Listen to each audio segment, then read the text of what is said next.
It has been more than half a century since a human being left their footprints on the moon, 50 years, in which no one else has walked again on its silver surface. The astronauts' footprints remain there still, intact in the lunar dust, as if time itself had stopped, silently awaiting our return. And yet that return never happened. Why? What reasons lie behind this prolonged absence? Welcome to Science for Sleep. Good night. We hope this journey through the history and mysteries of space exploration accompanies you calmly while you rest. Remember, if you enjoy this content, you can support the channel with a like and subscribe to continue learning together under the serene light of the stars. In December 1972, the whole world witnessed a moment that, although at the time it seemed like just another step in a space program full of remarkable feats, would eventually become a symbol laden with mystery and melancholy. It marked the last time a human being walked on the moon. The Apollo 17 mission took off on December 7th from Cape Canaveral, Florida, aboard a massive Saturn V rocket that illuminated the early morning darkness with a deafening roar and columns of fire visible from kilometers away. The ground trembled beneath the feet of spectators as the enormous vehicle clawed its way upward, fighting against Earth's gravitational embrace with pure, controlled fury. This launch was the culmination of a gigantic effort that had begun more than a decade before, when the United States aimed to reach the moon before the Soviet Union in what had become the most spectacular technological race in human history. The mission commander was Eugene Cernan, a veteran astronaut with the quiet confidence that comes from having faced the void of space and returned. He was accompanied by Harrison Schmitt, the lunar module pilot and the only professional geologist to ever travel to the lunar surface, a scientist among pilots, carrying with him the dreams of researchers who longed to understand the moon's ancient secrets. The third crew member was Ronald Evans, pilot of the command module, who would orbit the moon alone while his companions explored below, maintaining the lifeline that would bring them all home. The crew had an ambitious mission ahead of them, spending more time on the moon than any previous mission, covering more distance with the lunar rover vehicle, and bringing back more rock samples for scientific research than had ever been collected. The expectations were high, the preparations meticulous, and the sense of purpose clear. Imagine for a moment the profound silence of that landscape as they approached. The lunar module, nicknamed Challenger, gently descended into the Taurus-Littrow Valley, a region chosen for its geological diversity and scientific promise. Surrounding them, mountains rose like sleeping giants under an absolute black sky studded with stars that never twinkled in the airless void, stars that shone with a steadiness impossible to see from Earth's atmosphere. There, among that motionless and eternal landscape, Eugene Cernan and Harrison Schmitt walked with the peculiar bouncing gait that lunar gravity demands. They drove their small rover across ancient plains that had known no footsteps for billions of years, collecting rocks and soil samples that are still studied today in terrestrial laboratories, still yielding secrets about the violent birth of our cosmic neighborhood 4.5 billion years ago. During one of their excursions, Schmitt made an unexpected discovery: orange soil, volcanic glass beads that told a story of ancient lunar volcanism that scientists had only theorized about. His excited voice crackled over the radio. "There is orange soil."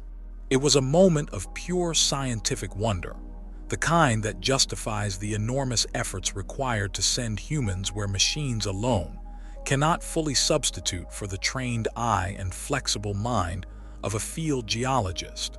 On his last lunar walk, Cernan stopped for a moment to observe the horizon. His voice, transmitted by radio across 384,000 kilometers of void to millions listening on Earth, was recorded with a phrase that sounds almost like a promise, or perhaps a prayer. "We leave as we came, and God willing, as we shall return with peace and hope for all mankind." These were his last words spoken from the lunar surface, a farewell that no one, not even Cernan himself, realized would echo across more than 50 years of absence. He then climbed back into the module, sealed the hatch, and upon takeoff left behind the last human footprints printed on that fine dust that knows neither wind nor rain. There they remain, frozen in time, protected by the absence of atmosphere, perhaps untouched for millions of years to come, unless future explorers or micrometeorites eventually disturb them. Think about this for a moment. Every step you take on Earth disappears in a matter of hours or days. A wave erases a footprint in the sand. The wind dissolves marks in dust. Rain transforms mud into a new, smooth canvas. On Earth, we are temporary scribes writing messages that nature immediately erases. But on the Moon, the imprint of Cernan's boot remains eternal, holding silent testimony to what we were capable of achieving. Each ridge in the tread pattern, each compression of the regolith, preserved as if cast in stone. The Moon, in its airless, weatherless perfection, has become an archive of human ambition, a museum where the exhibits never decay. And yet that was the end. No human being walked on the lunar surface again after December 1972. More than 50 years have passed, and the footprints are still waiting for company, as if the Moon had been left alone with its ghostly visitors, a place of memories rather than continued exploration. This brings us to the profound question that guides this entire journey. Why was that the last time? At that moment in 1972, no one imagined it would be. Not even the astronauts themselves suspected that they were closing a chapter rather than turning a page. For them, it was just another mission in what they expected would be a continuing sequence. There were plans to proceed. NASA had already planned the Apollo 18, 19, and 20 missions, which would have explored new and even more scientifically interesting places on the Moon. Astronauts had been selected and trained to carry them out. Launch vehicles were being prepared. Scientific instruments were being designed. The trajectory seemed clear and inevitable, but one after another, those plans were canceled. The world changed course, and what had seemed like a beginning, the dawn of humanity's expansion into space, turned into an end, a conclusion to a story that many had assumed was just beginning. We can imagine the mixture of emotions that were experienced at the time. For scientists, it was deeply disconcerting. They had dreamed that lunar voyages were just the first stage of a broader exploration, a stepping stone to Mars, to the asteroids, perhaps even to the moons of Jupiter. The Moon was supposed to be the starting point of humanity's outward journey, not its end point. For the public, however, there was a growing sense of repetition and diminishing returns. After the great impact of Apollo 11, each subsequent mission seemed like an echo, a repetition of what had already been achieved. Television showed men in white suits collecting stones, driving rovers and setting up experiments, but it no longer generated the same excitement. What had at first seemed like a miracle, the most audacious achievement in human history, had become, impossibly, routine. The television networks that had broadcast every moment of Apollo 11 began cutting away from later missions to show regular programming. The public's attention span, infinite when novelty is present, proved finite when confronted with repetition. And so, little by little, politics and public opinion lost interest. The enthusiasm that had fueled the space race during the Cold War began to die away. What remained was a legacy of immense scientific achievements, yes, absolutely, but also a series of questions that over time would become more intriguing and troubling. Why did it stop? What prevented us from returning? Was it the cost? Was it the risk? Was it that we had somehow already seen enough? Had we, in our achievement, lost our motivation? Eugene Cernan's image hovering over the Moon with his voice saying goodbye on the radio marks the threshold of our exploration today. It represents an end, but also a mystery, because from that moment, onward began a long pause that still lasts to this day. We can visualize it like a book interrupted in the middle of a story. The first chapters were written with emotion, with rivalry, with epic grandeur. But then the pages were left blank, waiting to be filled in. And that silence in the writing, that empty space in the narrative, is what we're going to try to decipher. Why didn't we come back? What economic, political, social, and scientific forces intertwined to stop what seemed unstoppable? Apollo 17 closed the door, but behind that door there is no emptiness. There is a labyrinth of reasons that take us from the Cold War to current events, passing through budgets, accidents, shifting priorities, and dreams that changed shape over the decades. And so, from that lunar valley, illuminated by the sun that never sets in the way we know on Earth, where day lasts 2 weeks and night the same, we turn our gaze backward, to the origin of this story. To truly understand why we stopped, we must first understand why we went in the first place. Imagine for a moment the world in the 1950s. Radios broadcast music with a metallic ring, the warm sound of vacuum tubes and analog signals. Televisions displayed grainy black and white images, and families gathered around these glowing boxes like hearths of information and entertainment. The cars of that era had rounded, chrome-lined bodies that gleamed in the sun, symbols of post-war optimism and industrial prowess. And beneath this surface of normalcy and prosperity, the Cold War was beginning to envelop the planet in constant tension, an invisible but palpable pressure that affected every aspect of life. The United States and the Soviet Union didn't only compete in the military and ideological spheres, they also sought to demonstrate who was capable of achieving the impossible, who could push the boundaries of human capability further. Space became the new stage for that rivalry, a theater unlike any other in history. It was uncharted territory, virgin and deeply symbolic. There were no political borders up there, no previously claimed territories, no ancient disputes over land.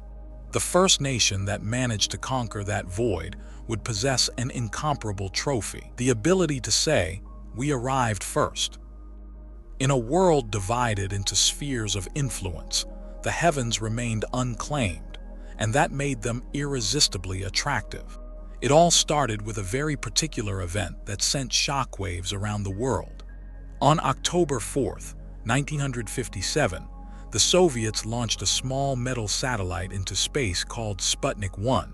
It was just a polished sphere about the size of a beach ball, adorned with 4 whip-like antennas, transmitting a simple, repetitive beep-beep of radio signals. Technologically, it was relatively primitive. Scientifically, it was a modest achievement, but symbolically, it was an earthquake. That sound, that simple, rhythmic beeping resonated around the world like thunder, announcing that a new age had begun. Humanity heard for the first time the voice of a man-made object orbiting the Earth, circling the globe every 96 minutes, passing overhead again and again, visible to anyone who looked up at the right moment. For Americans, that beep was profoundly humiliating.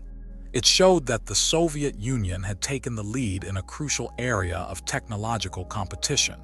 But it wasn't just about science or prestige. The implications were deeply military and existential. If a country could launch a satellite into orbit, it meant they possessed rockets powerful enough to carry that payload into space. And if they could lift a satellite, they could certainly launch intercontinental ballistic missiles armed with nuclear warheads. In the midst of the Cold War, when the threat of nuclear annihilation hung over every political calculation, the frontier between space research and military threat was extremely thin, almost transparent. The rocket that carried Sputnik could, with relatively minor modifications, carry a hydrogen bomb to any city in America. That realization caused something close to panic in U.S. political and military circles. Shortly after, in 1961, the Soviet Union surprised the world again with an even more spectacular achievement. Yuri Gagarin became the first human being to travel to space, to actually leave the Earth and see it from above. Imagine the scene. A young, smiling Soviet pilot with an easy charm, saluting before entering the Vostok 1 capsule, a small metal sphere that would be his home and his entire world for the next 108 minutes. A few minutes after launch, he was watching the Earth from above, floating around our planet in a state of weightlessness that no human had ever experienced. His words, simple and emotional, "The Earth is blue," were engraved in the collective memory of humanity. In that moment, the abstract concept of spaceflight became viscerally real. A human being had left the Earth and returned to tell about it. The impossible had become possible. The United States was again in second place, a position that Americans, accustomed to seeing themselves as leaders in technology and achievement, found deeply troubling. Political humiliation was evident and unavoidable. The press wrote alarmed editorials. Congressmen demanded answers in heated hearings. Public opinion, fed by media coverage that emphasized American shortcomings, clamored for action. And into this cauldron of anxiety and wounded pride stepped one of the key figures in this story, John F. Kennedy, the young president of the United States, who understood that the space race was about much more than rockets and orbits. In 1961, just a few weeks after Gagarin's triumphant flight, Kennedy gave a speech before Congress that would fundamentally change the course of history and commit the nation to an undertaking of unprecedented scope. With a firm voice and steely determination, he proposed the unthinkable. "I believe that this nation should commit itself to achieving the goal, before this decade is out, of landing a man on the moon and returning him safely to the Earth." It was a bold, almost surreal promise when you consider the state of American space capability at that moment. At the time Kennedy made this declaration, the United States hadn't even managed to send an astronaut into a complete orbit around the planet. The total cumulative time Americans had spent in space could be measured in minutes. The technology required for a lunar mission existed mostly as theoretical concepts on drawing boards. But that audacity was precisely the point. Kennedy understood that the goal was not simply to advance science, though scientific advancement would certainly result. The deeper purpose was to regain prestige, to demonstrate that the American nation was capable of overcoming any challenge, no matter how daunting. The moon was not just a rock in the sky, it was a stage, a symbol, a trophy that would serve to demonstrate power, technological prowess, and national superiority. In Kennedy's vision, reaching the moon was a way of proving that the American system, democratic, capitalist, free, was superior to the Soviet system. It was ideology encoded in rocketry, political philosophy expressed through engineering. And so began the space race in earnest, a direct competition almost like a marathon, in which two giants raced to see who could go the furthest, achieve the most spectacular feats, and claim the ultimate prize. On one side, the Soviet Union continued to set milestones with impressive regularity. After Gagarin, they achieved the first spacewalk with Alexei Leonov in 1965, who floated outside his spacecraft, tethered only by a thin line, spinning slowly in the void. They sent the first spacecraft to impact the lunar surface intentionally, and they were the first to photograph the moon's hidden far side, the face that never turns toward Earth. Each of these achievements reinforced the narrative that the USSR was leading the exploration of space, that they were the true pioneers of this new frontier. On the other hand, the United States launched an increasingly ambitious series of programs. First came Project Mercury, which successfully put Americans into orbit and demonstrated that they could survive and function in space. Then came Gemini, which developed the techniques of rendezvous, docking, and extended spaceflight that would be essential for lunar missions. And finally, Apollo, the most ambitious and expensive program ever undertaken in peacetime, designed with a single purpose: to land men on the moon and return them safely.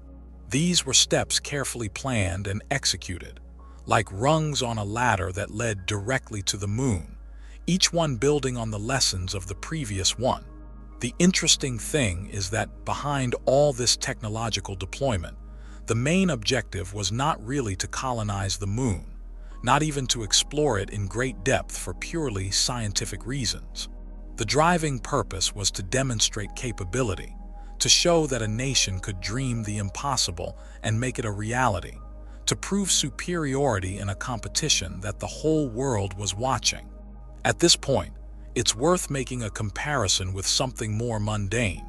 Imagine that two neighbors decide to compete to see who can build the tallest house in the neighborhood. One adds an extra floor, and the other responds by adding two more.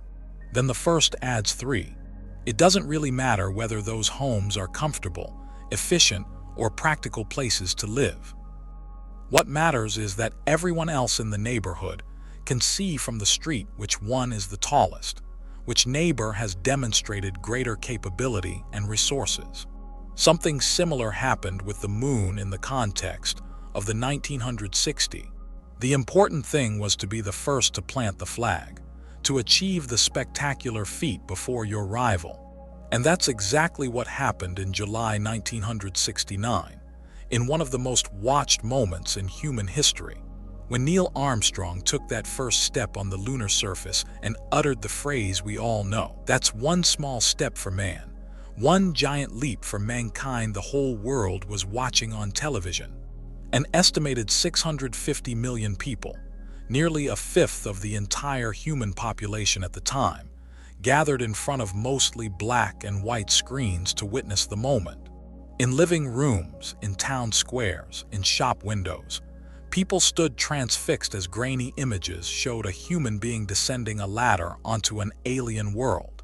The American flag fluttered without wind, held rigid by a metal rod carefully designed for this purpose, stuck into dusty ground that no other human being had ever touched.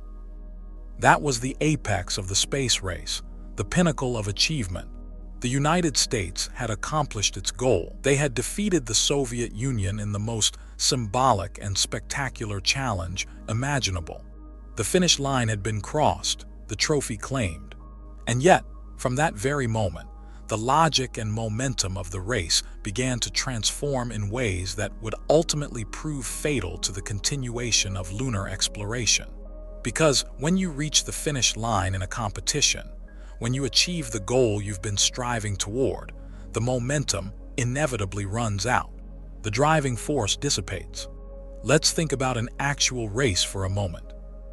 Imagine you run with all your strength to reach a goal marked on the horizon. You breathe agitatedly, your heart beats intensely, your body is pushed to its absolute limit. Every muscle burns. Your lungs gasp for air. But once you cross that line, what happens? Your rhythm stops. You slow down. You relax. The tension that drove you forward simply disappears.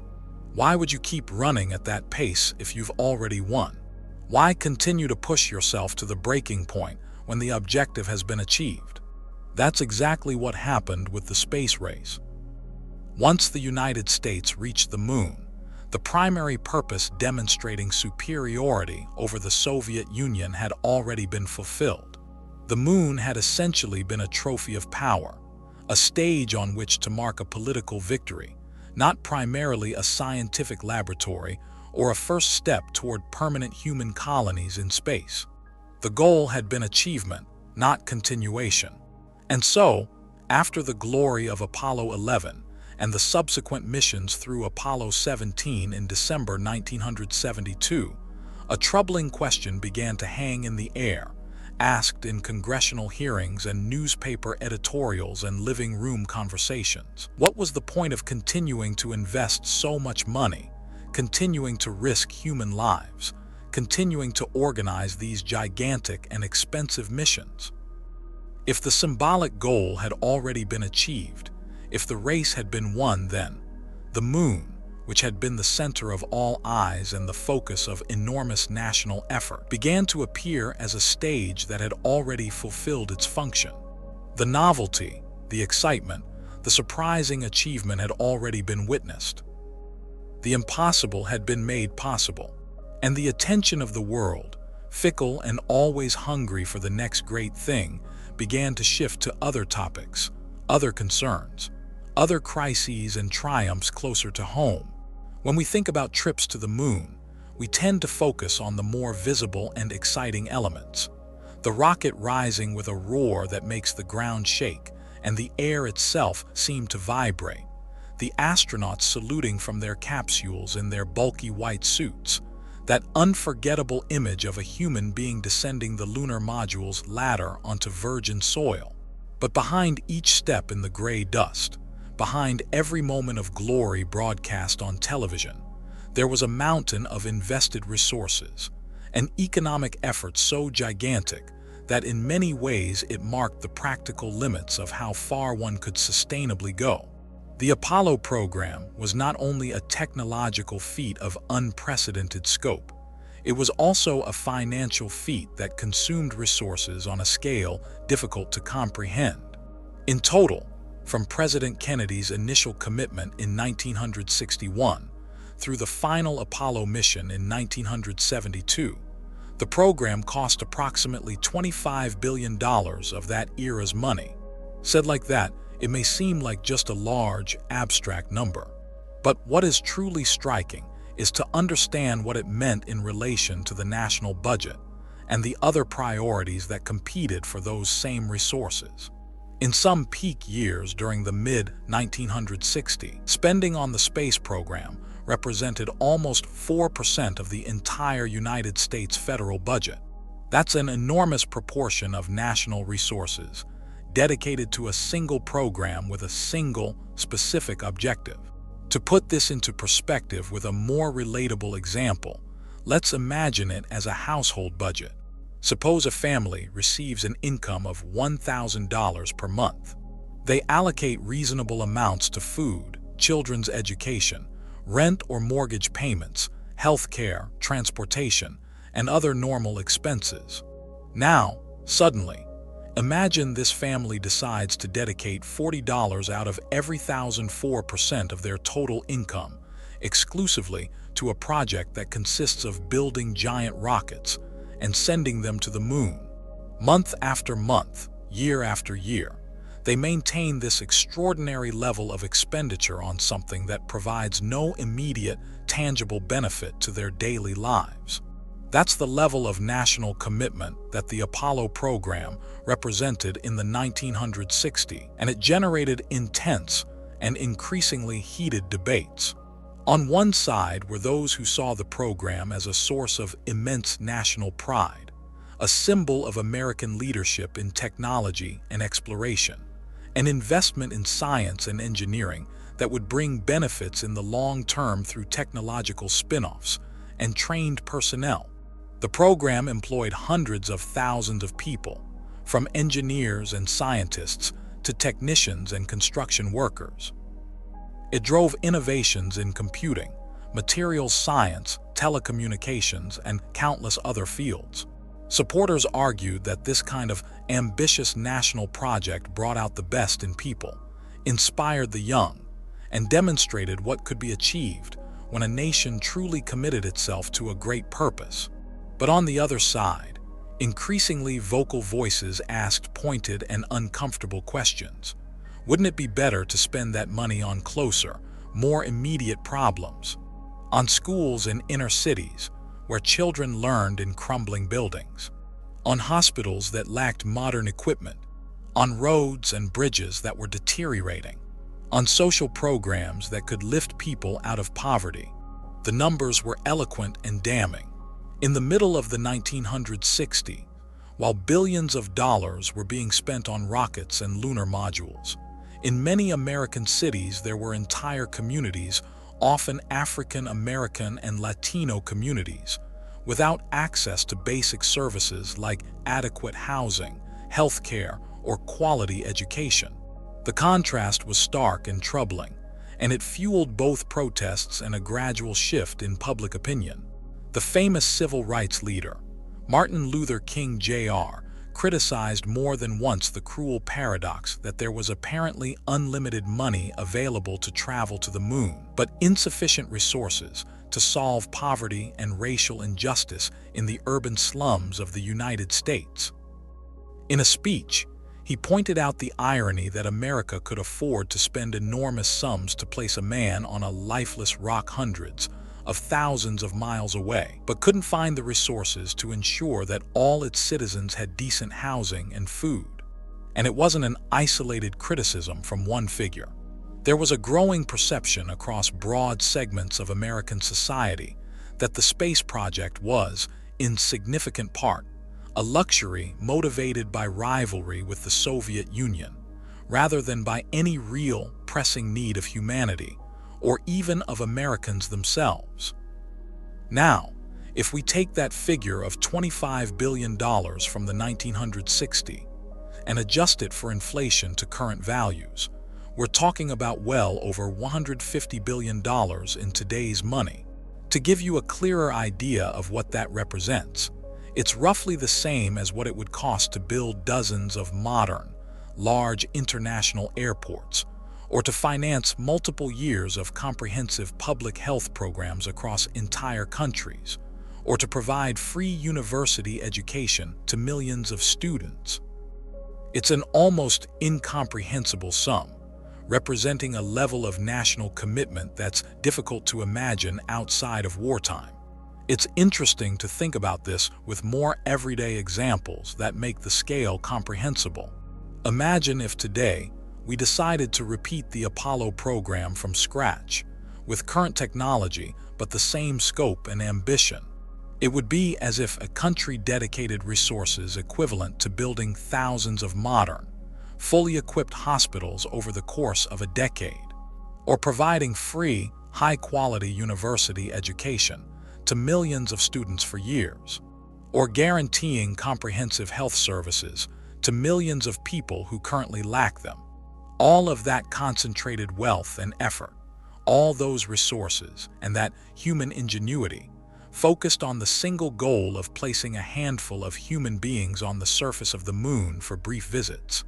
Of course, it would be unfair and inaccurate to say that the expenditure was entirely in vain or without lasting benefit. Many of the technologies developed for the Apollo program ended up having valuable applications in other areas of life, creating what economists call positive spillover effects. There were dramatic advances in computer miniaturization. The guidance computer on the lunar module was a marvel of compact design that drove innovations in microelectronics. There were developments in lightweight but strong materials, in communication systems that had to work across vast distances, in life support technologies, in electronic miniaturization techniques that later found their way into consumer products. All of this was accelerated and improved thanks to the demands of the space race. Even something as everyday to us now as solar panels or medical technologies like CAT scans and MRI systems have roots in developments driven by NASA ambitious programs.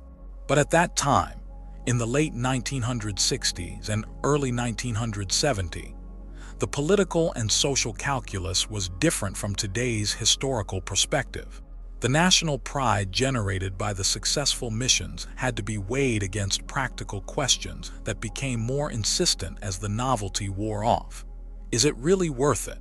Can we justify such an enormous investment in a context where there are ongoing wars, economic crises brewing, and deep social inequalities that cry out for attention and resources? The response of many politicians at the end of the 1960s and into the 1970s was increasingly negative. As the first moon landings lost their novelty and became almost routine, the costs began to weigh more and more heavily in political calculations and public perception. In the minds of voters, the images of astronauts collecting rocks and conducting experiments began to repeat and blur together. They were impressive, yes, but they were also similar from mission to mission. The bills, however, kept piling up relentlessly, and the initial wild enthusiasm was gradually replaced by a certain indifference and then by active questioning. We can imagine it as an expensive party that goes on too long. At first, everyone is excited, willing to contribute and to applaud the achievements.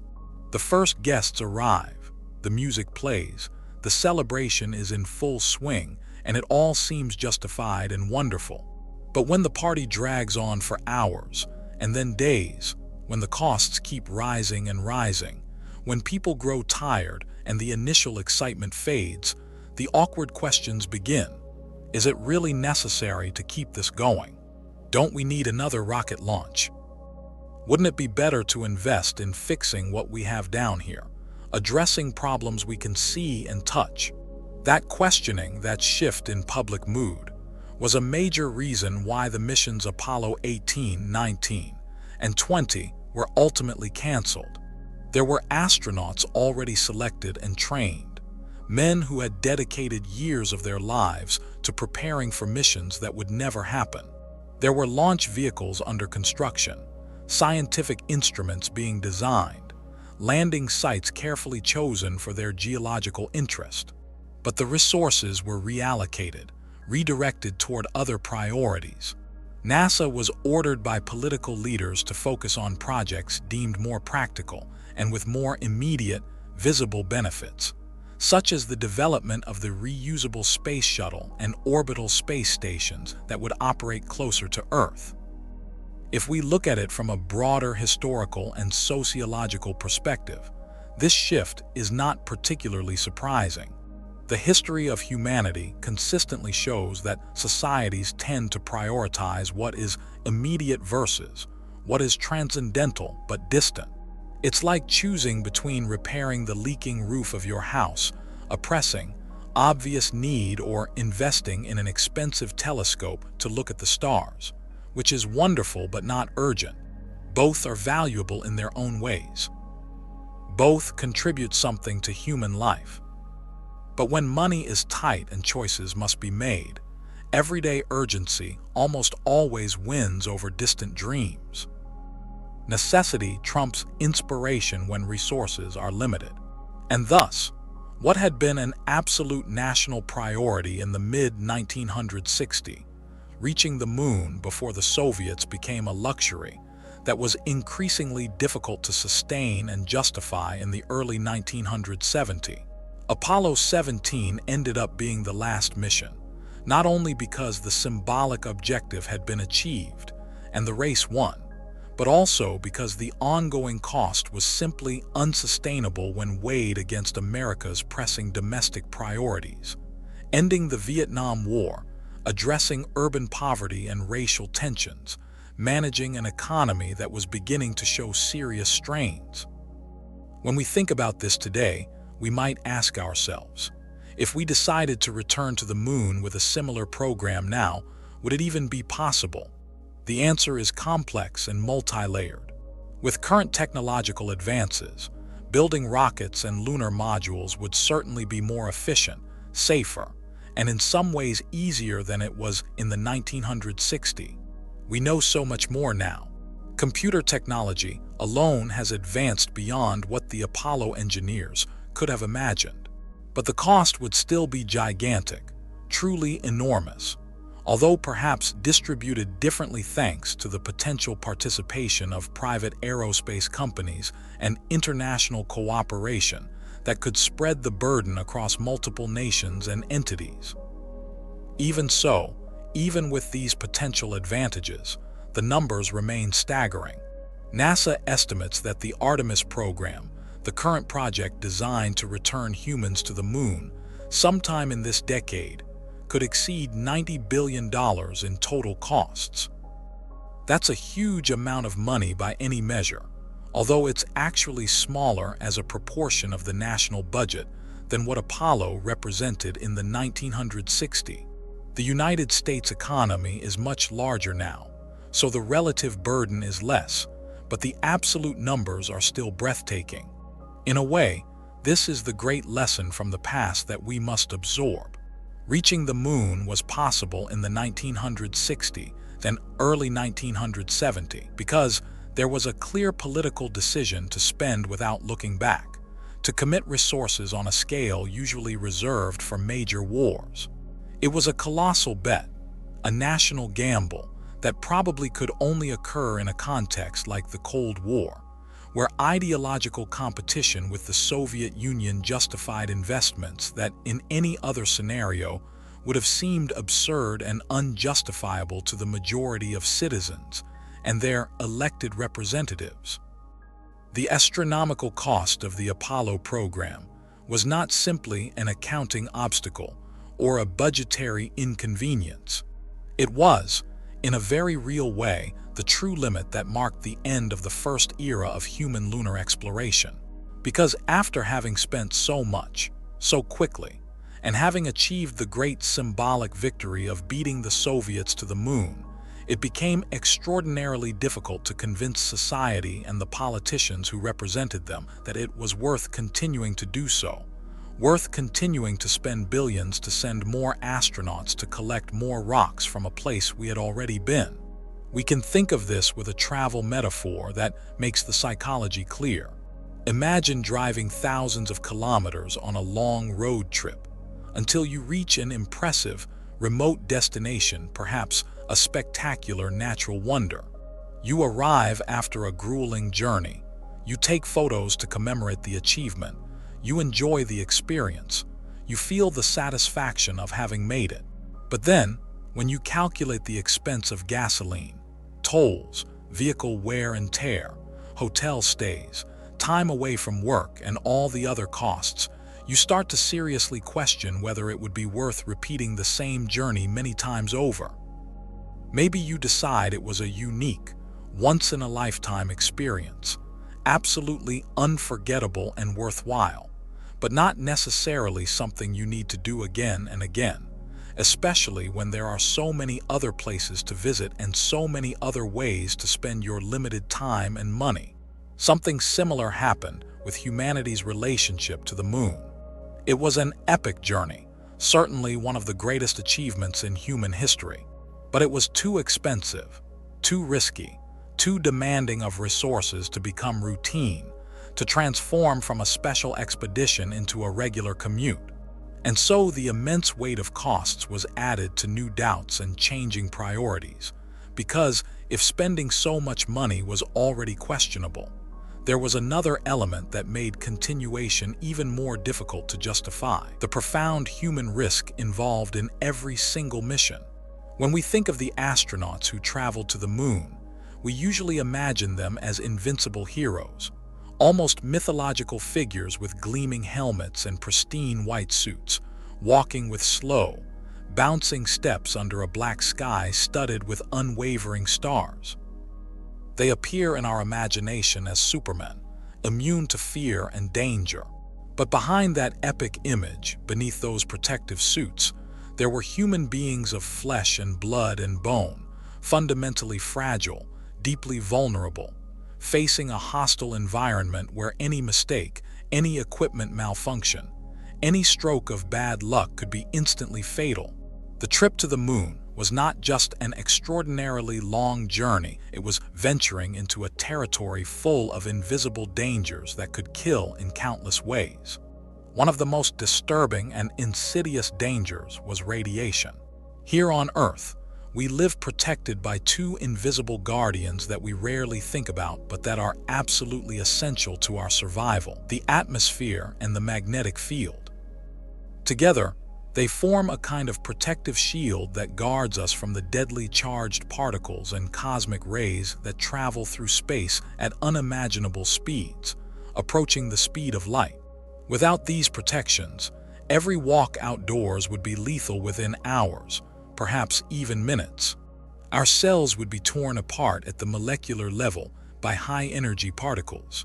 But when leaving low Earth orbit and heading to the moon, astronauts leave much of that essential protection behind. They venture beyond the shield. To reach the moon, Spacecraft must cross the Van Allen radiation belts, extensive regions filled with charged particles trapped by Earth's magnetic field. Imagine an invisible ocean of dangerous energy where metals can heat up spontaneously. Electronic systems can fail or malfunction unpredictably, and the human body receives doses of radiation that, if accumulated over time, could cause serious damage, including increased cancer risk, damage to the central nervous system, and harm to the eyes. NASA mission planners designed fast trajectories specifically to minimize the time astronauts spent passing through these dangerous regions, and the lunar modules were coated with protective layers of metal and insulation. But the risk was still very real and unavoidable. Apollo astronauts reported strange phenomena that highlighted their exposure to this invisible threat. They described seeing flashes of light in their eyes even with their eyelids closed, as if watching small fireworks displays in the darkness behind their closed eyes. It was initially mysterious and somewhat frightening. Those flashes were actually high-energy cosmic ray particles passing directly through their retinas, creating brief electrical signals that the brain interpreted as light. A fascinating phenomenon from a scientific standpoint, but also terrifying when you think about what it means that energetic particles were passing through their bodies constantly, invisibly, potentially causing damage at the cellular level that wouldn't become apparent for years or decades. Another enormous danger was simply the vast distance from Earth and any possibility of help. Although the Moon is, in cosmic terms, extraordinarily close to us, our nearest celestial neighbor, it sits about 384,000 kilometers away. In human terms, that distance represents an almost incomprehensible gulf, an eternity in terms of rescue or assistance.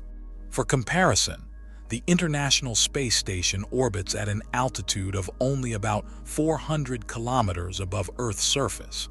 That means that, in case of a serious emergency, an astronaut on the space station could potentially be back on Earth within a few hours if absolutely necessary.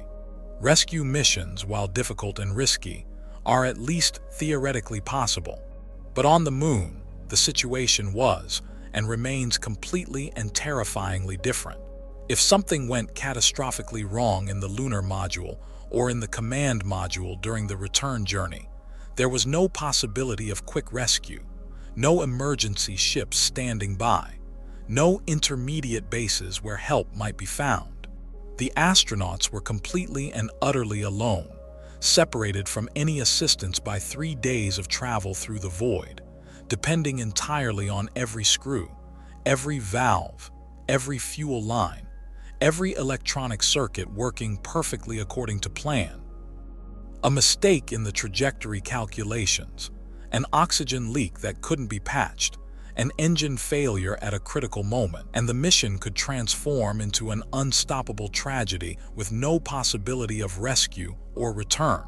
The crew would simply die in space, their bodies drifting in the void or entombed forever in a disabled spacecraft, a flying coffin orbiting the Moon or drifting into deep space. Apollo 13 stands as the clearest and most dramatic example of this profound vulnerability, a near disaster that came terrifyingly close to becoming the first deaths in deep space.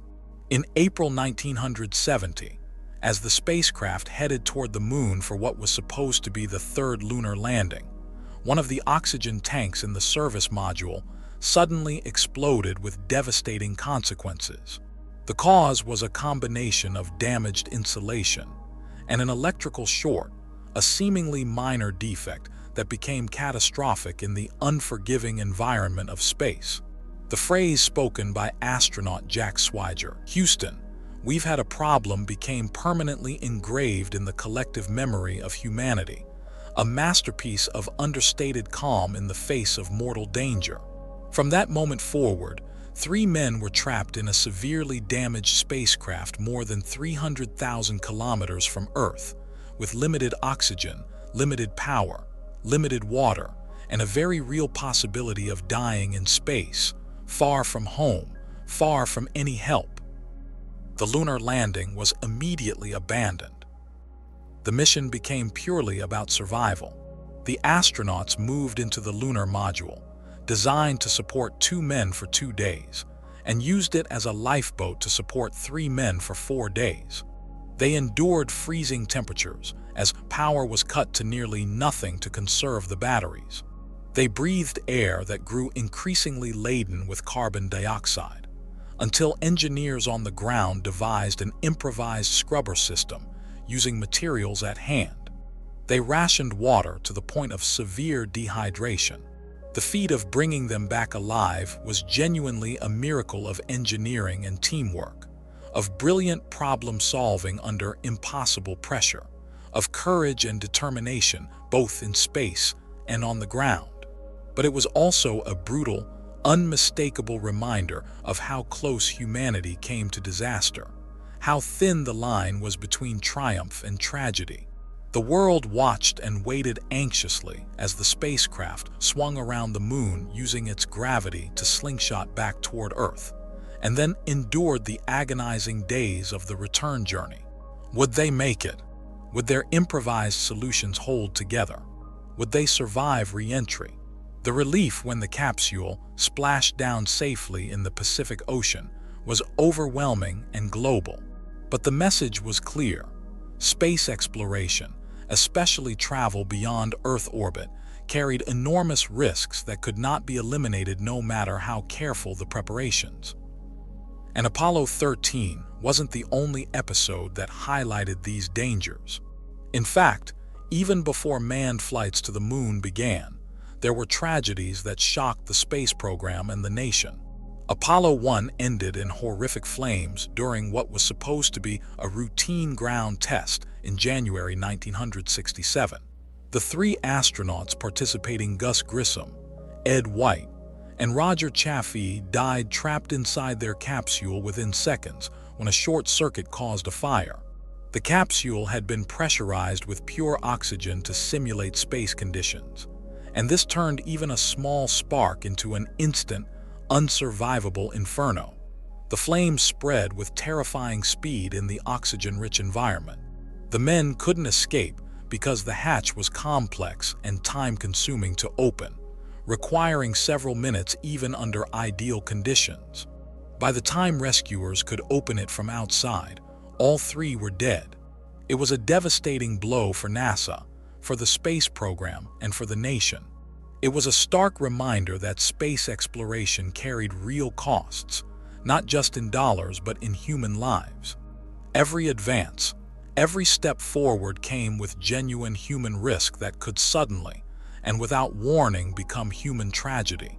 The Apollo 1 fire forced a complete redesign of the command module, extensive safety reviews, and a sobering recognition that the race to the moon was being run at the edge of disaster. Subsequent accidents, though occurring decades after the Apollo moon missions ended, reinforced this persistent sense of fragility and danger inherent in spaceflight. In January 1986, the Space Shuttle Challenger exploded just 73 seconds after liftoff, disintegrating in a spectacular fireball visible to horrified spectators on the ground and millions watching live on television. The crew of 7, which included Krista McAuliffe, a teacher invited as a symbol of civilian participation in space exploration, and an inspiration to schoolchildren across America, died instantly when the crew cabin struck the ocean surface at hundreds of miles per hour. The cause was traced to the failure of an O-ring seal in one of the solid rocket boosters, made brittle by unexpectedly cold temperatures on the launch morning. It was a relatively simple mechanical failure with absolutely catastrophic consequences. Years later, in February 2003, another shuttle tragedy struck.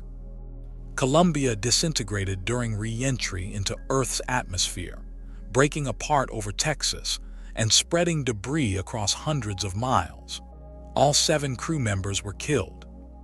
The cause was damage to the shuttle's heat-resistant tiles, crucial protection against the intense heat of re-entry, caused when a piece of foam insulation broke off from the external fuel tank during launch and struck the wing.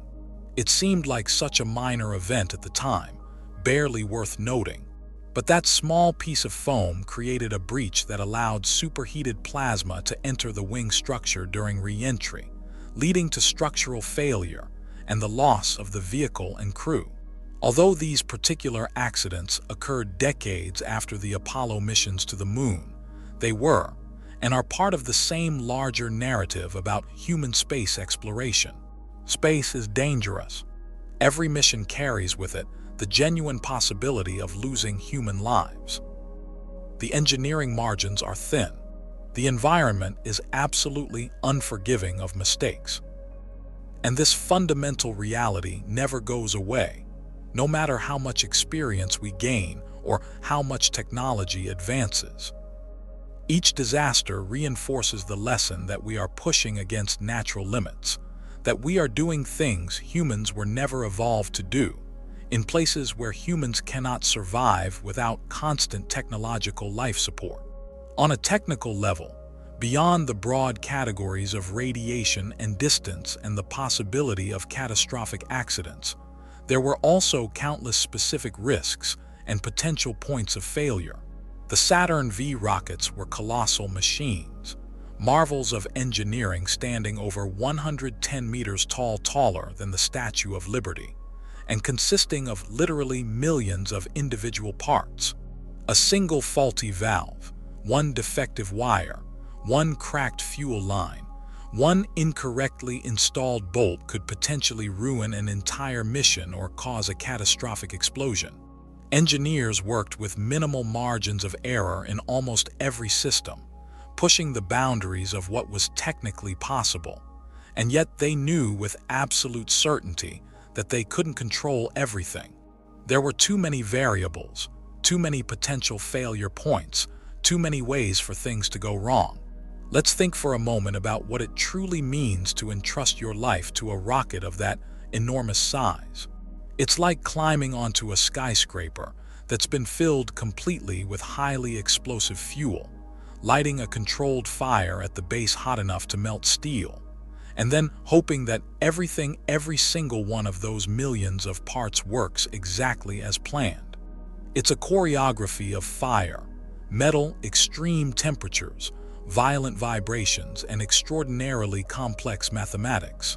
The forces involved are almost beyond comprehension.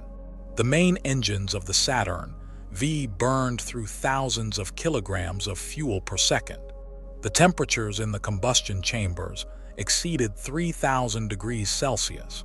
The vibrations were so intense that they could cause equipment failures or even injure the astronauts. And all of this had to work perfectly, in sequence, for the entire duration of the mission. The courage of the astronauts lay fundamentally in accepting this profound fragility, this constant proximity to death, and taking the leap anyway. They knew the risks. They understood that they were riding controlled explosions into an environment that would kill them instantly if their life support failed. They had attended the funerals of colleagues who had died in the pursuit of spaceflight, and yet they chose to go, driven by a combination of duty, ambition, the desire to be part of something historically significant, and a certain personality type that can manage fear without being paralyzed by it. When we add together all these factors, the radiation exposure, the enormous distance from any help, the countless potential technical failures, the past accidents that had already claimed lives, it becomes easy to understand why public and political perception of the space program began to change as the initial excitement faded. The fascination with the early voyages, the wonder of watching humans walk on another world, was increasingly mixed with a growing, uncomfortable awareness of the very real risks involved. And when the initial enthusiasm that had sustained the program began to diminish, when the novelty wore off, the dangers became more visible and harder to justify. The cost-benefit calculation shifted, because ultimately, every trip to the moon involved consciously accepting the real possibility of tragedy, of watching astronauts die in space in real time, broadcast on television, with no possibility of rescue. It meant gambling with human lives for what was increasingly seen as diminishing returns. And that made the cost not only economic, but also deeply emotional and human. How many lives was the program worth? How many dead astronauts would the public and politicians accept in pursuit of scientific knowledge and national prestige? These were uncomfortable questions that had no easy answers, but they weighed increasingly heavily on decision-makers. Still, despite all these daunting risks, NASA could theoretically have kept trying to send missions to the moon. The technology, despite its limitations, was being continuously perfected. The accumulated experience and lessons learned from each mission made it possible to reduce some risks. Engineers were constantly identifying problems and implementing solutions, and the astronauts themselves remained ready and willing to face the dangers. There was never a shortage of volunteers, despite the known risks. The human spirit of exploration and the desire to be part of something great continued to burn bright among those who actually flew the missions. But there was another powerful factor at work, another shift in perception and motivation that was perhaps even more decisive than concerns about cost or risk. This was the psychological factor of having achieved the goal, of feeling that the job was essentially done, that the objective had been met. And once that feeling took hold, it became very difficult to maintain the momentum needed for such an expensive and risky endeavor. In July 1969, the whole world held its collective breath. Hundreds of millions of people crowded around black and white television sets, televisions that had been purchased specifically for this event, in many cases to watch as Neil Armstrong descended the ladder of the lunar module and spoke those words that would resonate forever through history. That's one small step for man, one giant leap for mankind. That singular moment was experienced by people around the globe as the climax of an incredible story, the fulfillment of a dream that had existed for millennia, the achievement of something that had seemed impossible just a decade earlier. The promise made by President Kennedy in 1961 to land a man on the moon and return him safely before the decade ended had been fulfilled with months to spare. The United States had decisively defeated the Soviet Union in the most spectacular technological race in human history. And with the American flag waving silently on that dusty, alien ground held rigid by a horizontal bar, because there was no air to make it flutter naturally, the world felt that something fundamental had been completed, that a chapter had closed, that a goal had been definitively reached. But the curious and ultimately consequential thing is that for many people, for much of the public and many politicians, that moment was experienced not as the beginning of a new era of space exploration and lunar colonization, but rather as the end of an old stage, the completion of a project. The first moon landing was understood as a conclusion rather than an opening. It was the culmination of the space race, not the first step of permanent human expansion into space. The mission beating the Soviets to the moon had been accomplished. The box could be checked. The goal achieved. And with that psychological shift came a profound loss of urgency and purpose. Imagine a spectacular fireworks show on a summer night. The first burst in the dark sky generates wonder, gasps of amazement, excitement. The second explosion still surprises and delights. The third is also impressive. But after 10 minutes, after dozens of bursts, attention naturally begins to disperse no matter how spectacular each individual firework might be. The audience starts to feel that they've already seen the essential display, that they've gotten the experience, that seeing more is just repetition. Something very similar happened with lunar voyages after Apollo 11. Apollo 11 was that first magnificent burst, a spectacle absolutely unforgettable, witnessed by a significant fraction of all humanity. But the following missions, Apollo 12, just 4 months later in November 1969, then 14, 15, 16, and finally 17, although often longer, more scientifically productive and more complex than Apollo 11, simply did not generate the same level of public excitement and engagement. There was media coverage, certainly. Newspapers reported on the missions. Television broadcast images of subsequent astronauts collecting rocks, driving the lunar rover vehicle across the gray plains, deploying increasingly sophisticated scientific experiments, exploring different and geologically interesting regions. These were genuinely remarkable achievements from a scientific and technical standpoint. New areas were explored that expanded our understanding of lunar geology. Hundreds of additional kilograms of samples were collected. Important discoveries were made about the composition and history of the moon. Harrison Schmitt, the geologist on Apollo 17 and the only scientist rather than test pilot to walk on the moon, was able to describe accurately and in real time the minerals and rocks he was examining and collecting, providing scientific observations that no robotic probe could match. His excited exclamation upon discovering orange soil, ancient volcanic glass beads, was a genuine moment of scientific discovery. But for the general public watching on television, these later missions seemed like repetitions of the same basic script, variations on a theme they'd already seen. Astronauts descending from a module in slow motion, walking with that distinctive bouncing gait, collecting rocks and soil samples, setting up experiments, planting flags. The television showed similar-looking scenes over and over, and the initial excitement that had made Apollo 11 such a global phenomenon gradually transformed into routine acceptance. The spectacle, through repetition, ceased to be spectacular. It became ordinary, familiar, almost mundane, which seems impossible when we're talking about humans walking on another world. But such is the nature of human psychology and the relentless habituation to even the most extraordinary circumstances. This shift in public perception had a huge impact on the political sustainability of the program. At first, in the heady days of 1969 and early 1970, lunar voyages seemed to justify their enormous costs and inherent risks precisely because they were seen as unique, unrepeatable feats of human achievement.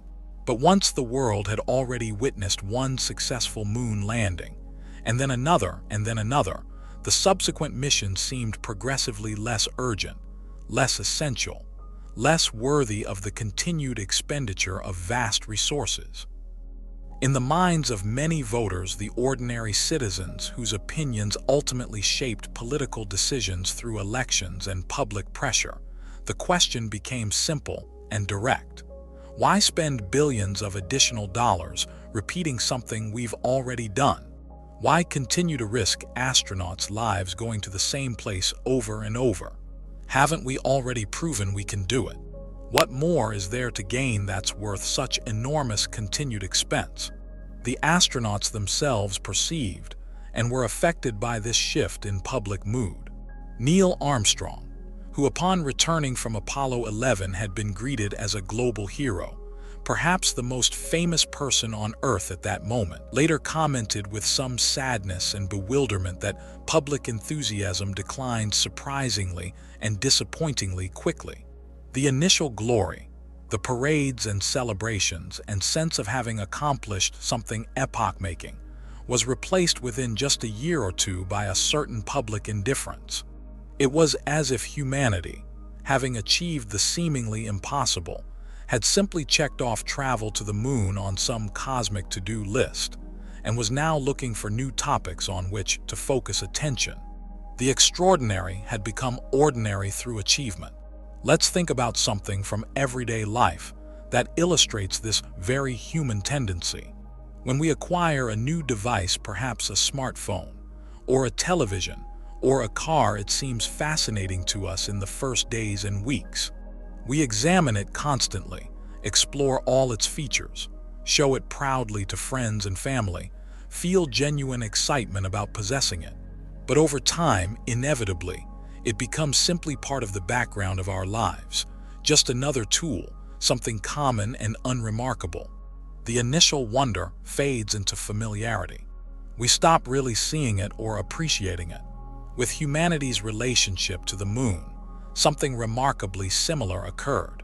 The moon went from being an unattainable dream, the ultimate symbol of the impossible made possible, to becoming an archived achievement, something we'd done, a place we'd been past tense rather than ongoing present or future destination.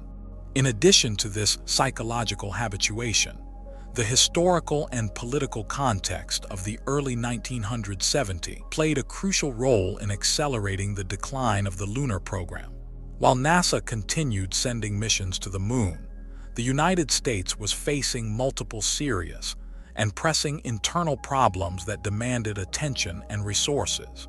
The Vietnam War, deeply unpopular and increasingly seen as unwinnable, was consuming enormous resources, both financial and human, and generating massive protests and social division. Every week seemed to bring news of more American casualties, more money spent on a conflict that seemed to have no end and no clear purpose. The nightly newscasts showed disturbing images of combat, of wounded young soldiers being evacuated by helicopter, of body bags being loaded onto aircraft, of demonstrations in American streets where protesters chanted against the war and sometimes clashed violently with police. In that fraught scenario, watching astronauts walking leisurely on a gray plane 384,000 kilometers away seemed jarringly disconnected from the immediate, urgent concerns of the American population. What did it matter that we could plant a flag on the moon when thousands of young Americans were dying in the jungles of Southeast Asia, when cities were torn by riots, when the nation seemed to be coming apart at the seams? The economic situation was also becoming increasingly problematic. The early 1970s were marked by rising oil prices. The 1973 oil crisis would bring long lines at gas stations and real fears of energy shortages, by inflation that eroded the value of wages and savings, by rising unemployment, by a sense that the long post-war economic boom was ending. American families felt direct economic pressure in their daily lives, gasoline becoming more expensive, food prices increasing noticeably, economic uncertainty about the future, fears of recession. Amidst these immediate, tangible concerns that affected people's ability to pay their bills and feed their families, spending billions on rockets to send more astronauts to collect more moon rocks became increasingly difficult to justify politically. And there was also profound social change underway that was reshaping American society and priorities. The civil rights movements, seeking racial equality and justice after centuries of oppression and discrimination, continued to mobilize millions and demand fundamental changes in laws, institutions, and social practices. Feminist struggles for gender equality and women's rights were gaining momentum, challenging long-held assumptions and demanding equal opportunities in education, employment, and all aspects of life. Environmental movements were emerging, raising awareness of pollution, ecological destruction, and the need to protect the natural world. All of these movements were capturing headlines, mobilizing people, generating passionate debates, and demanding action and resources. American society was looking inward, seeking to resolve historical debts and confront deep internal conflicts that had been ignored or suppressed for too long. There was a sense that the nation needed to fix itself, to address its own deep problems, before spending vast sums on distant cosmic adventures. The moon, in comparison to these pressing terrestrial concerns, seemed like a distant luxury, an expensive spectacle that didn't solve any of the urgent problems at home. How could you justify billions for moon rocks when cities were burning, when people were hungry, when schools were failing, when the environment was being destroyed? All of these factors, the psychological habituation to lunar missions, the unpopular war, the economic pressures, the social upheavals contributed to a fundamental change in collective perception and political will. People increasingly thought, we've been there, we've done it, we've proven it's possible, that's enough. The epic narrative of conquering space began to transform from an ongoing adventure into a closed chapter, a memory rather than a continuing mission.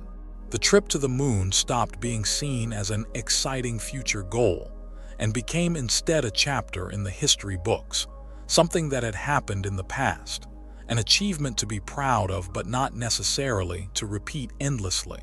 Even the media, which had provided saturation coverage of Apollo 11, reflected and amplified this shift. While the first moon landing had been broadcast live globally with extensive, almost reverent coverage treating it as perhaps the most important event in human history, subsequent missions received progressively less attention. Some television networks, focused on ratings and advertising revenue, actually interrupted their coverage of later Apollo missions to return to regular entertainment programming, convinced that the audience was no longer sufficiently interested in watching more astronauts bouncing around on the lunar surface and collecting rocks. The moon landing had become, incredibly, less interesting to broadcast than game shows and sitcoms. We can compare this shift to a television series that begins with a spectacular, gripping first episode that hooks the audience. The second episode confirms the interest and builds the story. But if the plot becomes repetitive, if each episode seems too similar to the previous ones without introducing genuinely new elements or advancing the story in exciting ways, even the most initially enthusiastic audience begins to lose interest. Viewers start to drift away. They change the channel. They find other things to do with their time. With the Apollo missions after the first landing, something psychologically very similar happened. The public, in effect, changed the channel on the moon. This dramatic shift had direct and decisive political impacts. Democratic governments know that their decisions and priorities must ultimately reflect and respond to public opinion and support. That's the fundamental mechanism of democracy. Without an enthusiastic public demanding continued lunar exploration, without citizens calling their representatives and insisting that the moon program continue, there was simply insufficient political pressure to maintain the astronomical budgets that the program required. Politicians facing re-election could read the polls and sense the mood. Voters cared more about jobs, about the war, about crime, about inflation than they did about sending more astronauts to the moon. And politicians respond to what voters care about. The initial widespread fascination that had sustained the program and made it politically viable had evaporated surprisingly quickly. And with it went the political will to continue. Without public enthusiasm generating political pressure, the budgetary axe fell. Missions were canceled. Plans for lunar bases and extended exploration were shelved indefinitely. The era of human lunar exploration ended not with a dramatic failure or disaster, but with a quiet administrative decision to reallocate resources to other priorities. Basically, what happened was a universal psychological phenomenon that affects humans across all cultures and contexts. We find it very difficult to sustain intense admiration and enthusiasm when we already feel that something has been accomplished, when the goal has been reached. Human beings consistently need new goals, new challenges, new narratives and stories that inspire them and give meaning to effort and sacrifice. We are, in a deep sense, creatures driven by pursuit rather than by achievement. The the chase is more exciting than the capture.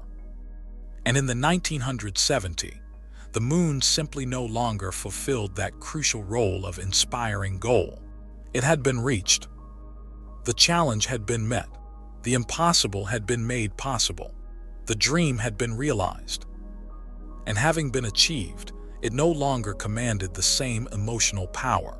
Thus, while Apollo astronauts were taking their final moonwalks in December 1972, carefully documenting each step and collecting samples, society on Earth was intensely focused on entirely different battles: ending the war in Vietnam, addressing economic stagflation, fighting for civil rights and social justice, dealing with urban decay and environmental pollution, managing the cultural transformations of the era.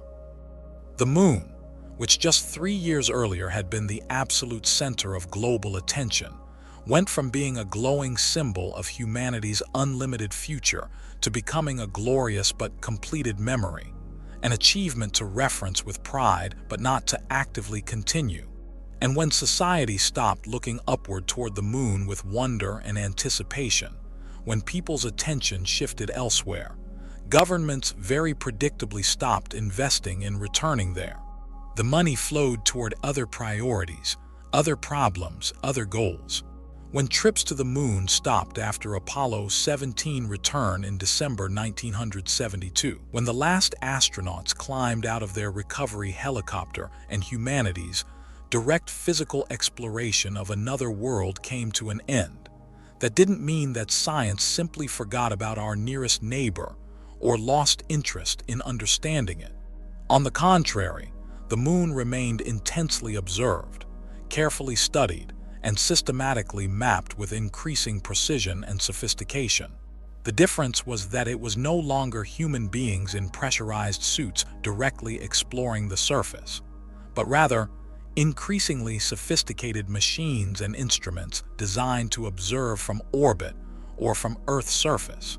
It's interesting to think about this transition. The Apollo astronauts left physical traces on the moon: footprints, flag, scientific instruments, abandoned equipment, even bags of waste.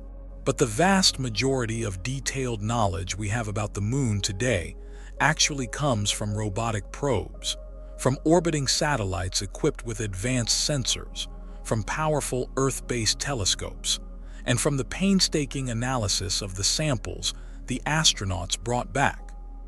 It was as if, after that spectacular adventure of direct human exploration, we decided to continue studying our neighbor but from a distance, through robotic intermediaries, rather than through continued human presence. Telescopes were the first and most accessible tools in this phase of remote observation.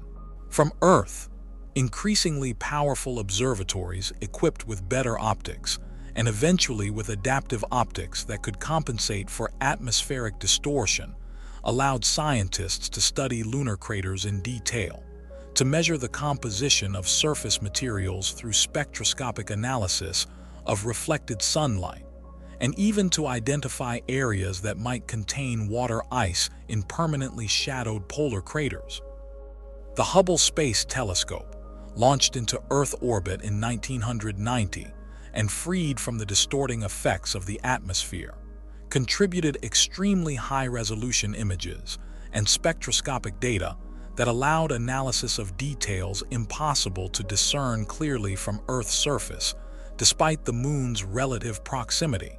But the real revolution in lunar science came with dedicated robotic mission satellites, designed specifically to orbit the moon and study it comprehensively.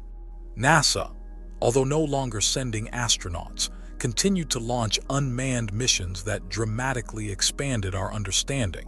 One of the most important early missions in this new era was Clementine in 1994, a small but capable satellite that orbited the moon and systematically mapped almost its entire surface using multispectral cameras that could identify different types of rocks and minerals based on how they reflected light at different wavelengths. Thanks to the data from Clementine, something that had been speculated about for centuries, but never confirmed, was finally verified: the existence of water ice at the lunar poles.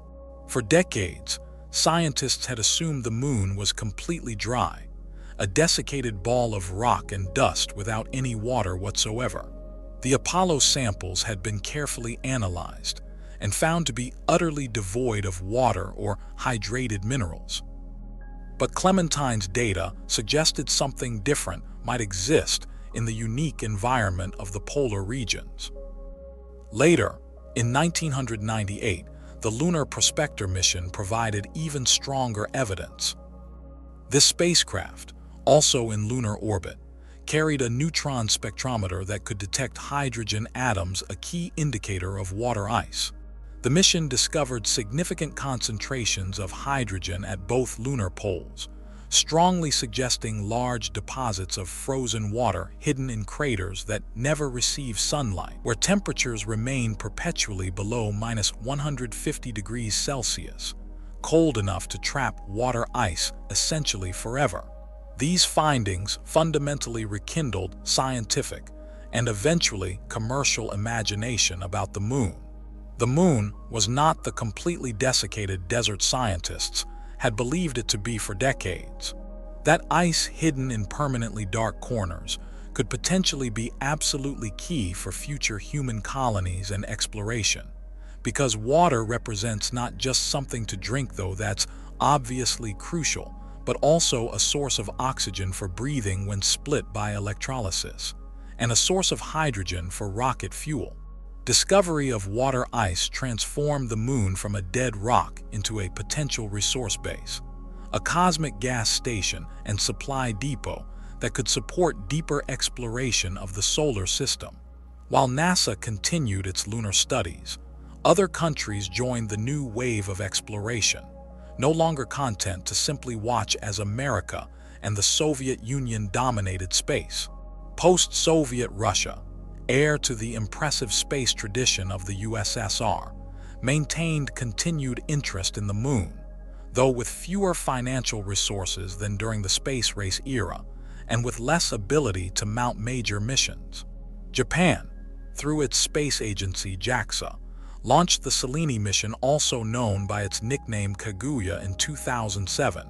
This sophisticated satellite produced spectacular high-definition video and images of the lunar surface that fascinated both scientists and the general public, showing mountains, craters, and the ancient lava plains called Maria with unprecedented clarity and beauty. The mission also carried instruments to study the moon's gravity field and composition in detail. China joined the new lunar exploration era with particular strength and determination in the last 2 decades, pursuing a systematic, step-by-step program that has achieved increasingly impressive milestones. Its series of Chang missions, named after the Chinese goddess of the moon in traditional mythology, marked China's emergence as a major spacefaring power. In 2013, the Chang 3 mission successfully soft-landed on the lunar surface and deployed a small rover called Yudu Jade Rabbit, which explored the area and transmitted data back to Earth. It was the first time since 1976 that any spacecraft had directly explored the lunar surface with a mobile vehicle, ending a nearly 40-year gap in surface exploration. Later, in January 2019, China achieved something genuinely historic and unprecedented. Chang 4 became the first mission ever to successfully land on the far side of the moon, the hemisphere that never faces Earth and is therefore invisible from our planet. This is an extremely challenging feat because there's no direct line-of-sight communication with Earth. From the far side, radio signals can't penetrate through the moon itself. China solved this by first placing a relay satellite at a special orbital point beyond the moon where it could see both the far side and Earth simultaneously, allowing it to relay communications. The successful landing and operation of Chang 4 and its Yudu 2 rover demonstrated China's growing technical sophistication and seriousness about lunar exploration. India also took important steps in lunar exploration, proving that space exploration was no longer the exclusive domain of superpowers.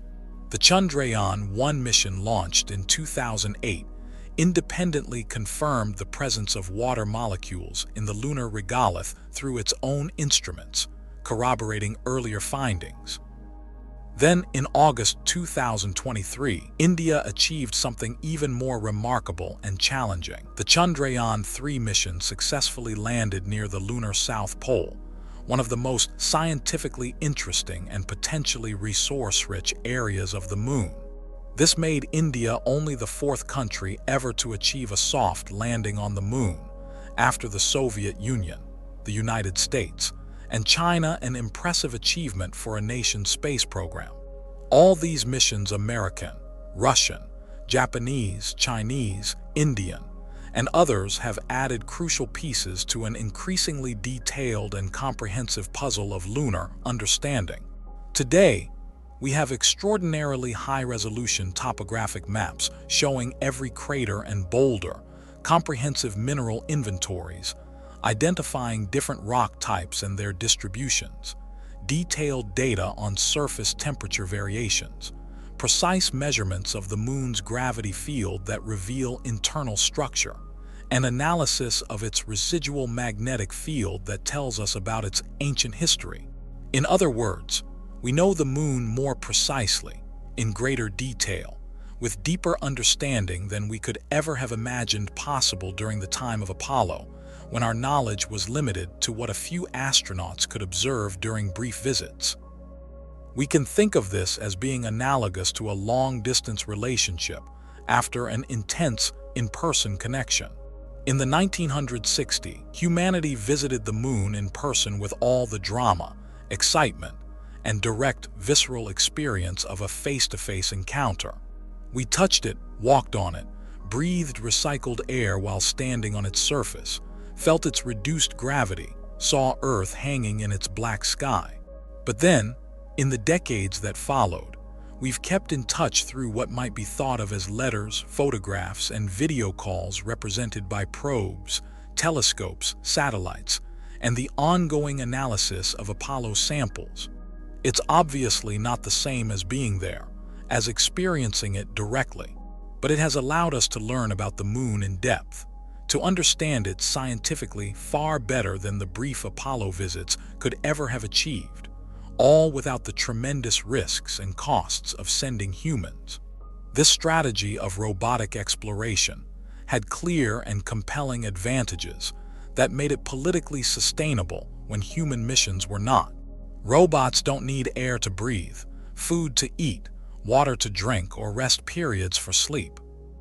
They can remain active and working for months or years in the harsh lunar environment, patiently collecting data and sending it back to Earth without complaining or tiring. They can operate in temperature extremes that would kill humans. They can be placed in orbits or landing sites that would be too risky for human missions. And perhaps most importantly, from a political perspective, if something goes wrong, if a probe malfunctions, shuts down, or crashes, no human lives are at risk.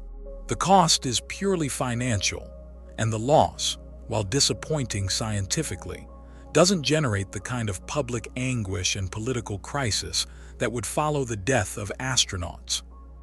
The Clementine, Kaguya, Yudu, and Chandrayaan missions could fail or encounter problems, and some did experience technical issues, but these failures meant only the loss of expensive machines, not irreplaceable human lives. An accident like Apollo 13, which came terrifyingly close to killing 3 astronauts and would have been a national trauma, simply isn't possible with robotic missions. You can't kill a machine in any meaningful sense. From a political and budgetary point of view, this difference was absolutely crucial to maintaining any lunar exploration program at all during the long hiatus in human missions. Instead of having to justify to taxpayers and politicians the enormous budgets required to send astronauts with all their life support needs and safety systems and expensive return vehicles, governments could invest substantially less money in robotic probes and still obtain valuable scientific results that advanced our understanding. It was a more efficient approach in terms of science returned per dollar spent, though undeniably less spectacular from a public engagement perspective. It allowed lunar science to continue even after the political and economic will to send humans had evaporated. And here's the key, crucial point to understand about this era. The science absolutely did not stop. It even took giant steps forward, with discoveries about lunar water, about the moon's internal structure, about its magnetic history, about the composition of different regions. Scientific knowledge of the moon expanded enormously, but the direct human contact, the visceral experience of humans walking on another world, was lost entirely. Eugene Cernan's footprints in December 1972 remain the last because everything that came after were electronic footprints, bits and bytes transmitted by antennas, data sets stored on computers, not the physical impressions of boots pressed into gray powder. We can understand this shift with another everyday comparison that makes the difference clear. It's like getting to know a foreign country through Google Earth and documentary videos.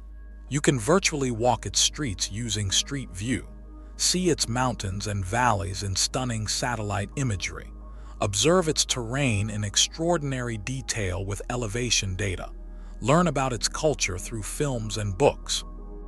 You gain a tremendous amount of information, often more comprehensive and accurate than you would acquire by spending even weeks walking around yourself.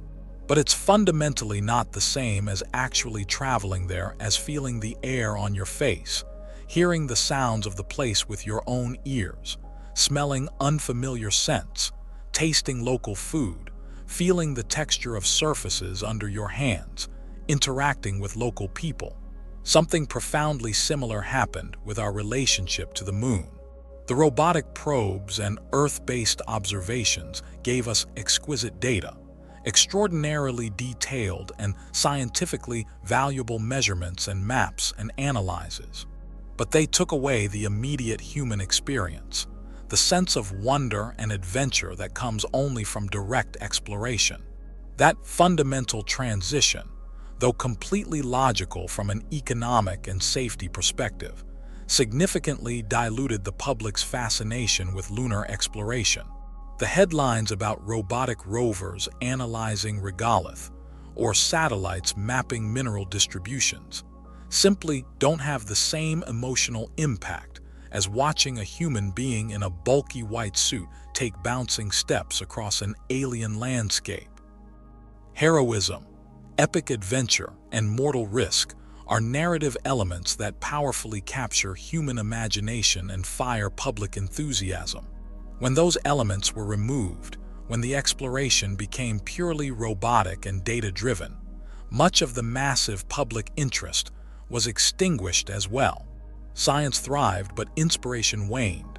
The truth is that this extended stage of remote robotic exploration was, in purely scientific terms, extraordinarily fruitful and productive. We learned more about the moon's geology, composition, history, and resources during these decades of robotic missions than we had learned during the entire Apollo program. But at the same time, this approach left the moon in a kind of peculiar limbo, studied and understood like never before in human history, yet also unvisited and untouched by human presence. The moon became simultaneously more known and more distant, more familiar in scientific terms, but more remote in experiential and emotional terms. The human mind has a curious and somewhat paradoxical quality that psychologists have long recognized. The extraordinary and miraculous becomes routine, becomes mundane and unremarkable, much faster than we would imagine or expect. What one day seems like an absolute miracle, an impossible achievement that defies belief, can the very next day or week or month almost become a taken-for-granted habit, something ordinary that no longer amazes us. And that's exactly, precisely what happened with humanity's relationship to the moon over the course of the late 1960s and early 1970s. In July 1969, the first moon landing was unquestionably a global event of almost unprecedented magnitude. Hundreds of millions of people, perhaps 600 million or more, roughly 1/6 of all humans alive at that moment, sat riveted in front of flickering, often snowy black and white television sets, listening to metallic, static-filled voices crackling across the vast gulf of space, watching grainy images that seemed almost unreal. They witnessed Neil Armstrong leave his footprint in gray dust on another world. It was a moment of shared, collective amazement, as if all of humanity had simultaneously caught and held its breath. People wept with joy. They embraced strangers. They felt pride not just in America, but in the human species. It seemed to represent the absolute pinnacle of what humans could achieve through determination, ingenuity, and courage. But then, more missions came in relatively quick succession. Apollo 12 in November 1969, just 4 months after Apollo 11. Apollo 13 in April 1970, which despite its near disaster actually reinforced in some ways the routine nature of lunar missions. The fact that such journeys were happening so frequently that they could be numbered sequentially. Apollo 14, 15, 16, and finally 17 over the next 2 years. Each mission had genuinely important achievements from a scientific and technical standpoint. Each mission was more ambitious and capable than the previous ones. Each one involved important discoveries and valuable scientific data that expanded human knowledge. And yet, undeniably, the interest and engagement of the general public began to fade away like morning mist in sunlight. The images transmitted from the moon started to look too similar to each other, at least to non-expert viewers. More white suits, more gray, rocky landscapes, more empty, black horizons dotted with ancient craters, more experiments being set up, more rock samples being collected. What had once been unprecedented, the single most amazing thing humans had ever accomplished, began perceptually to seem repetitive and predictable. The magic was fading through familiarity. It's remarkably similar to when you first witness fireworks lighting up a dark night sky. That first burst of color and light seems almost magical, pulling gasps of amazement from spectators. It's beautiful, exciting, new. The second explosion still surprises and delights, perhaps almost as much as the first. The third is also impressive. But if you stand there watching firework after firework for 10, 15, 20 minutes, even though each individual explosion might be spectacular in its own right, your attention naturally begins to wander. Your mind starts to drift. You've seen the pattern. You understand how it works. You've experienced the essential phenomenon. Seeing more becomes, somehow, less compelling. You start thinking about other things, or checking your watch, or wondering what you'll do after the show ends. That's what happened psychologically with lunar missions after Apollo 11 achieved the impossible. Apollo 11 was that first, magnificent, overwhelming burst of amazement, a spectacle absolutely unforgettable, witnessed by a substantial fraction of all humanity living at that time. But the following missions, despite being often more scientifically valuable and technically sophisticated, simply did not and could not generate the same level of public excitement, wonder, and emotional engagement. There was certainly media coverage. Newspapers and television news programs reported on the missions, described what the astronauts were doing, showed images from the moon, but the intensity was greatly diminished. The saturation coverage that had characterized Apollo 11, when virtually nothing else seemed to matter, was gone. Television networks, which had provided essentially continuous live coverage of every moment of Apollo 11 mission, began making different choices for later missions. They calculated ratings and advertising revenue, and they discovered that after the novelty wore off, after the first landing had been achieved, many viewers simply weren't as interested in watching more astronauts collecting more rocks from the same-looking gray landscape. Some networks actually made the controversial decision to interrupt their coverage of later Apollo missions, including Apollo 17, the final mission to return to regularly scheduled entertainment programming like sitcoms and game shows, convinced based on ratings data that their audiences would prefer familiar entertainment to witnessing historic exploration. For the astronauts themselves, for the engineers and scientists working on the program, these were not at all routine missions. Each one presented unique challenges. Each one explored different, carefully selected areas of scientific interest. Each one pushed the boundaries of what was technically possible. Apollo 15, 16, and 17 included the lunar roving vehicle, allowing astronauts to travel kilometers from their landing site and dramatically expanding the area they could explore. Scientific instruments became more sophisticated. Geological sampling became more systematic and comprehensive. Harrison Schmitt, the geologist on Apollo 17, could provide real-time expert analysis of what he was seeing and make informed decisions about what to sample, something no robotic probe could match.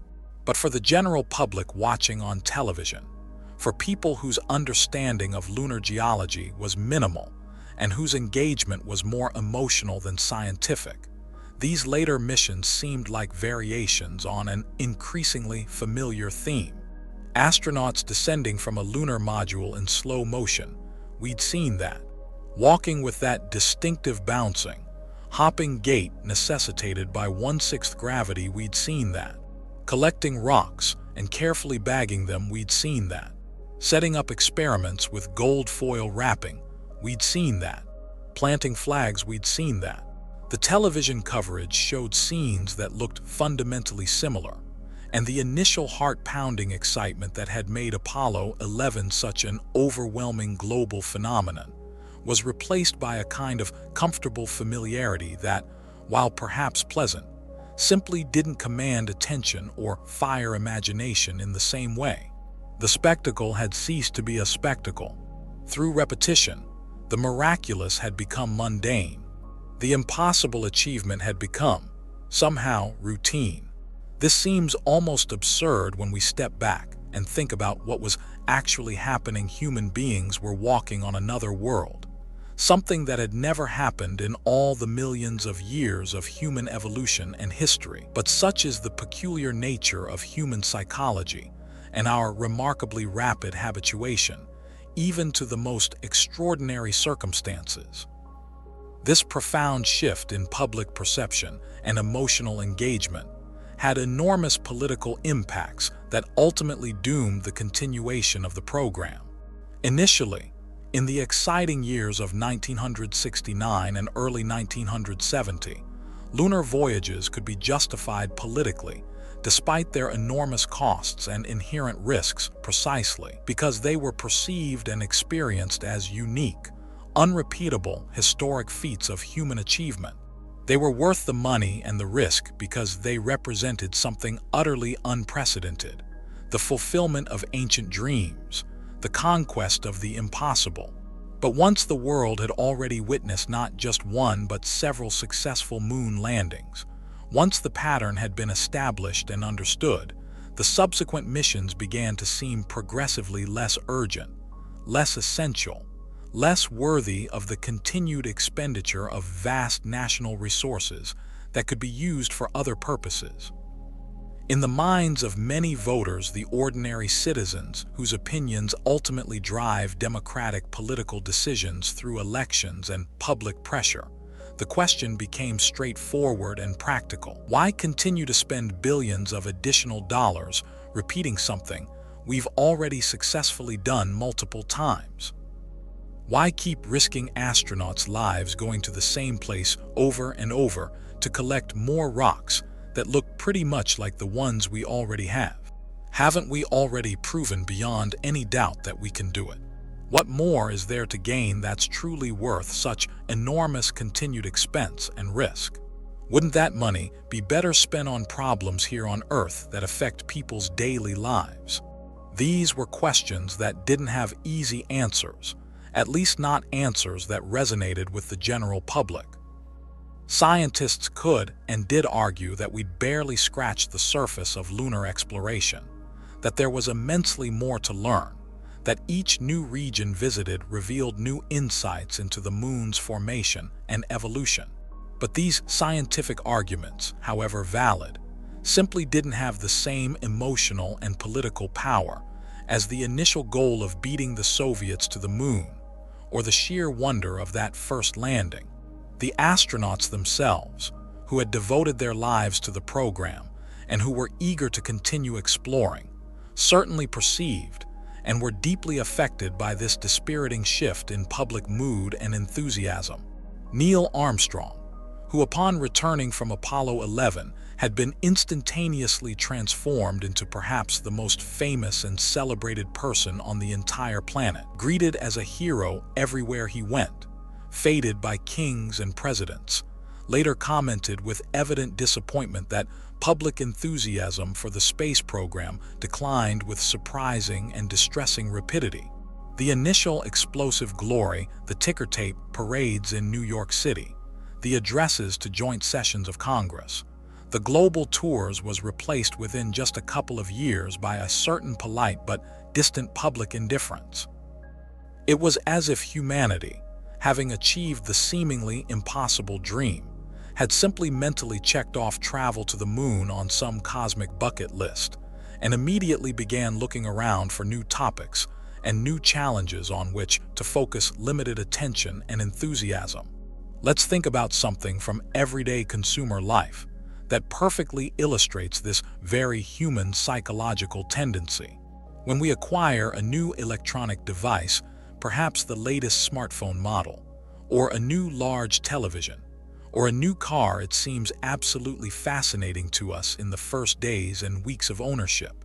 We examine it constantly, exploring every feature and capability. We show it proudly to friends and family, demonstrating what it can do.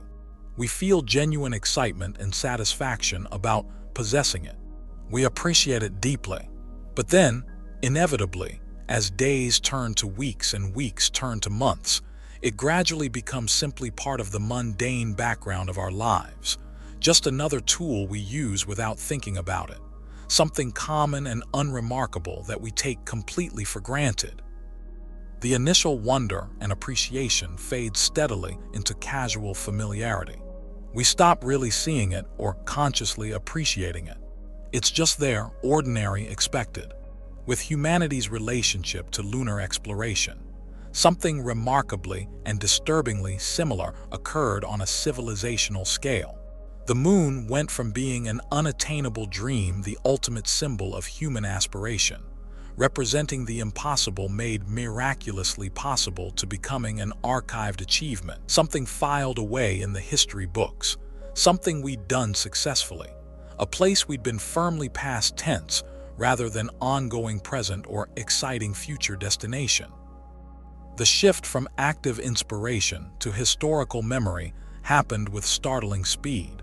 In addition to this broad psychological habituation that affected the general public, the specific historical and political context of the early 1970s played an absolutely crucial role in accelerating the decline and ultimate cancellation of the lunar program. While NASA engineers and astronauts continued preparing and executing lunar missions with dedication and professionalism, the United States as a nation was simultaneously facing multiple serious, pressing, and divisive internal problems that demanded urgent attention and competed for the same limited governmental resources. The Vietnam War, increasingly unpopular with large segments of the American public and increasingly viewed as unwinnable by military and political analysts, was consuming absolutely enormous resources, hundreds of billions of dollars, tens of thousands of American lives, immense political and social capital. Every week seemed to bring fresh news of more American casualties, more money spent on a seemingly endless conflict, more controversy about the war's purpose and conduct. The nightly television newscasts, which families watched over dinner, showed deeply disturbing images of combat, of wounded young soldiers being evacuated by helicopter, of flag-draped coffins being loaded onto aircraft, of anti-war demonstrations in American streets where protesters, often young people of draft age, chanted slogans against the war, and sometimes clashed violently with police and National Guard troops. The nation was deeply, bitterly divided over the war. Families were split. Friendships were broken. College campuses erupted in protests. The social fabric seemed to be tearing apart.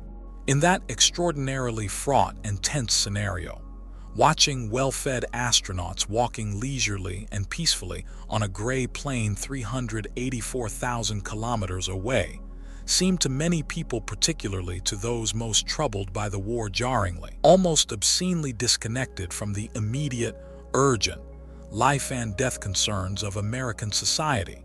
What did it really matter in any practical sense?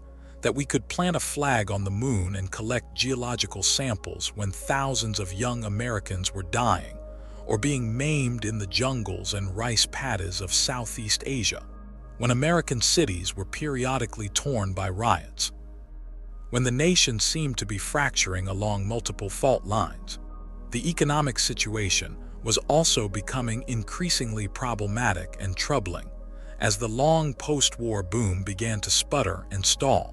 The early 1970s were increasingly marked by rising oil prices, culminating in the 1973 oil crisis, when Arab oil-producing nations imposed an embargo that caused severe shortages, long lines at gas stations, and real fears about energy security.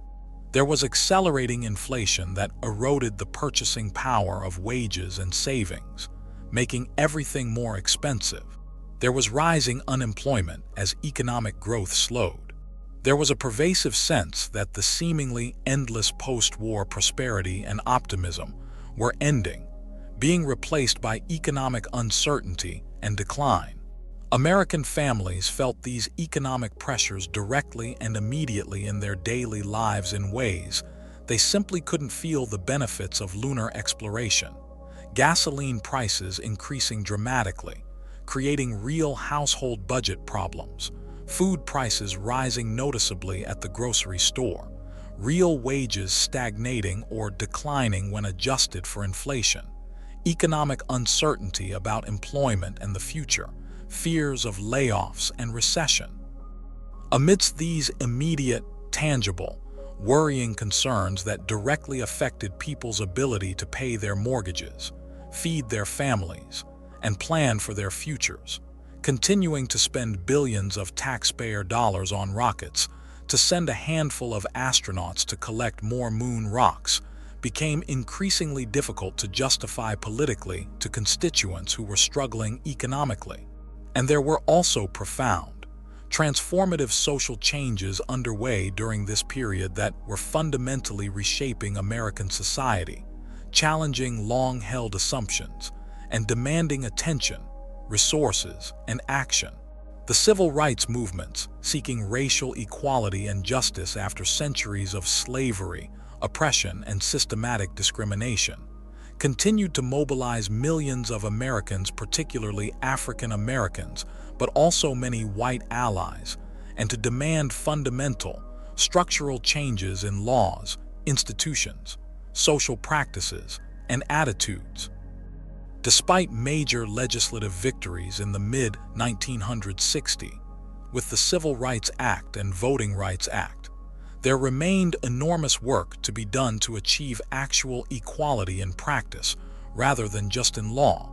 Feminist movements for gender equality and women's rights were gaining significant momentum and visibility during this period, challenging patriarchal assumptions that had governed society for millennia, and demanding equal opportunities in education, employment, politics, and all aspects of life.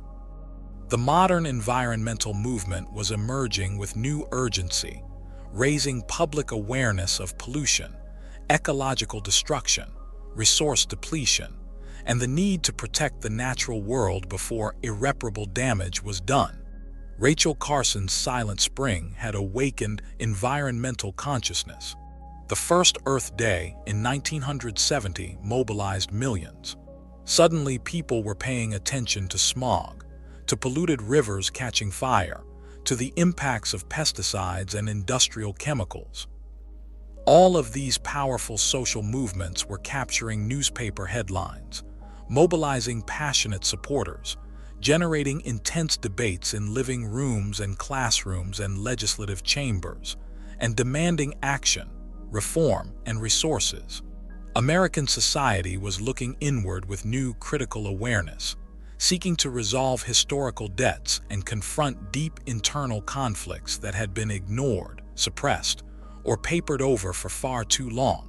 There was a widespread sense that the nation urgently needed to fix itself, to address its own glaring, shameful problems: racism, sexism, poverty, environmental destruction, before spending vast sums on distant cosmic adventures that, however exciting scientifically, didn't put food on anyone's table or address any pressing injustice. The moon, when compared to these urgent terrestrial concerns that affected millions of lives directly, seemed to many Americans like a distant luxury, an expensive indulgence, a spectacular show that didn't solve any of the real, immediate, serious problems at home. The contrast between spending billions to explore a lifeless rock in space while American cities crumbled, while children went hungry, while rivers burned with pollution, while discrimination persisted, this contrast became increasingly difficult to ignore or justify. How could you possibly justify such enormous expenditures for moon rocks when cities were burning during riots, when people were homeless and hungry, when schools were failing and hospitals were understaffed, when the environment was being destroyed for short-term profit? All of these complex, interrelated factors, the psychological habituation to repeated lunar missions, the deeply unpopular and costly war, the mounting economic pressures and anxieties, the urgent social upheavals and demands for justice, contributed powerfully to a fundamental, decisive change in collective perception and political will regarding space exploration. Increasingly, across broad swaths of American society, people thought, "We've been there. We've done it. We've proven it's possible. We've won the space race. That's enough. That's sufficient. Mission accomplished. Now, let's address problems here on Earth that actually matter to people's lives." The epic narrative of conquering space, which had seemed so compelling and inspiring just a few years earlier, began to transform in the public consciousness from an ongoing adventure full of promise and excitement into a closed chapter, a completed story, a memory to be proud of rather than a continuing mission requiring sustained commitment and sacrifice. The trip to the moon stopped being seen as an exciting destination for the future and became instead a historical achievement filed in the archives, something that had happened in the past, an accomplishment to reference with pride in history books, but not necessarily something to repeat endlessly at enormous cost. Even the news media, which had provided absolutely saturation coverage of Apollo 11 that preempted all other programming, reflected and amplified this significant shift in public interest. While the first moon landing had been broadcast live globally with extensive, almost reverential coverage treating it as arguably the most important event in all of human history, subsequent missions received progressively less media attention and priority. Television networks, driven by ratings that determined advertising revenue, made calculated decisions about coverage. Some actually interrupted their broadcasts of later Apollo missions, including even the final mission, Apollo 17, to return to regular entertainment programming like game shows, soap operas, and sitcoms, convinced based on audience research and ratings data that viewers were no longer sufficiently interested in watching more astronauts doing what looked like the same activities on the lunar surface. The moon landing had become, incredibly and almost unbelievably, less interesting to broadcast than routine entertainment shows. We can compare this cultural shift to a television series that begins with a spectacular, gripping pilot episode that immediately hooks viewers with its originality, excitement, and promise. The second episode confirms and builds on that initial interest, expanding the story. The third continues the momentum. But if the plot becomes repetitive over subsequent episodes, if each installment seems too similar to previous ones without introducing genuinely new elements, or advancing the story in compelling and unexpected ways, even the most initially enthusiastic and dedicated audience inevitably begins to lose interest and engagement. Viewers drift away to other shows. They find other things to do with their time. They move on. With the Apollo missions after the groundbreaking first landing, something psychologically very similar happened on a civilizational scale. The public, in effect, changed the channel on the moon, turning their attention elsewhere. This dramatic shift in public mood and priorities had direct and ultimately decisive political impacts that sealed the fate of continued lunar exploration. Democratic governments understand that their decisions and budgetary priorities must ultimately reflect and respond to public opinion, and the will of voters. That's the fundamental mechanism through which democracy operates. Without an enthusiastic, engaged public actively demanding continued lunar exploration, without citizens calling and writing their elected representatives, insisting that the moon program continue and even expand, without vocal political constituencies arguing for space exploration, there was simply insufficient political pressure on elected officials to maintain the astronomical budgets that the Apollo program required, and that would be needed for future missions. Politicians facing re-election campaigns could clearly read opinion polls and sense the changing mood of their constituents. When they held town halls and met with voters, they heard concerns about jobs, about the war, about crime rates, about inflation and the cost of living, about education and healthcare, not about the moon. Voters demonstrably cared far more about these immediate, tangible issues that affected their daily lives than they did about sending more astronauts to explore more lunar craters. And politicians, whose careers depend on winning elections, naturally and inevitably respond to what their voters care about and demand. The initial widespread public fascination that had sustained the Apollo program and made it politically viable despite its enormous costs had evaporated with surprising and disappointing rapidity. And with that evaporation of public enthusiasm went the essential political will needed to continue such an expensive program. Without public enthusiasm generating sustained political pressure from constituents, without the kind of popular support that makes politicians compete to support rather than cut programs, the budgetary axe inevitably fell. Future planned missions were canceled one by one.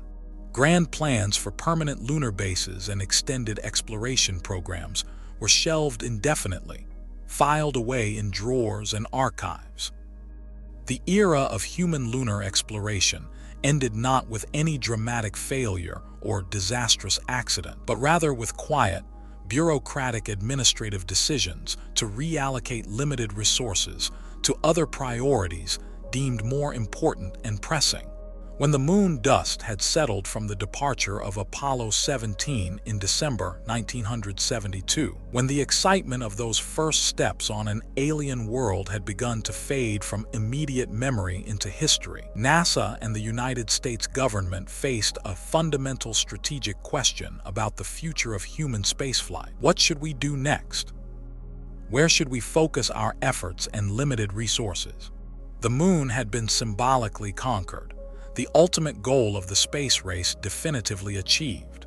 The American flag stood on the lunar surface, visible testament to national achievement.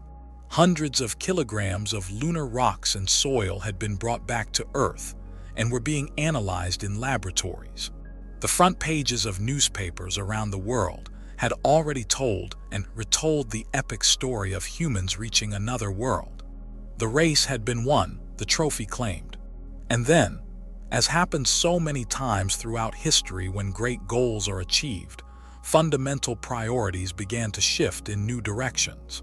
The United States was going through a complex, challenging period marked by multiple crises and pressures.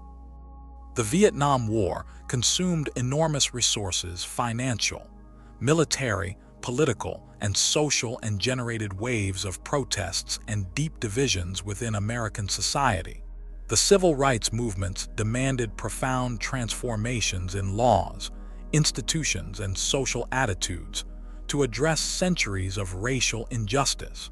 The economy was showing troubling signs of strain, with inflation beginning to rise, growth slowing, and the long post-war boom seeming to sputter toward an end.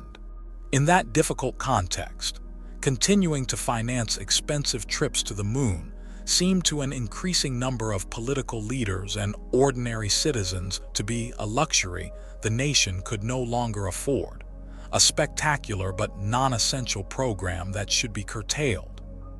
The question that echoed increasingly loudly in congressional hearings and budget debates was straightforward and practical. If we've already successfully demonstrated that it's possible to go to the moon and return safely, wouldn't it be far better and more responsible to redirect those billions of dollars into projects that are more immediately useful, more practical, less risky, and more likely to deliver tangible benefits to citizens?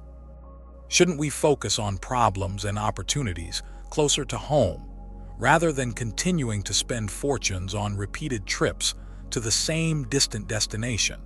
That fundamental questioning led to a major strategic shift in thinking about the space program. The focus began to change from spectacular missions that went far away for brief visits to establishing a more permanent, sustained presence closer to Earth. Instead of short, enormously expensive missions to the moon that lasted only days and then returned, the new strategy emphasized building habitats where astronauts could live and work in space for extended periods measured in weeks or months, not traveling so far, but staying much longer. The goal shifted from dramatic achievement and symbolic conquest to practical utility and sustained presence. From this major shift in strategic focus, the concept and development of space stations emerged as NASA's new priority.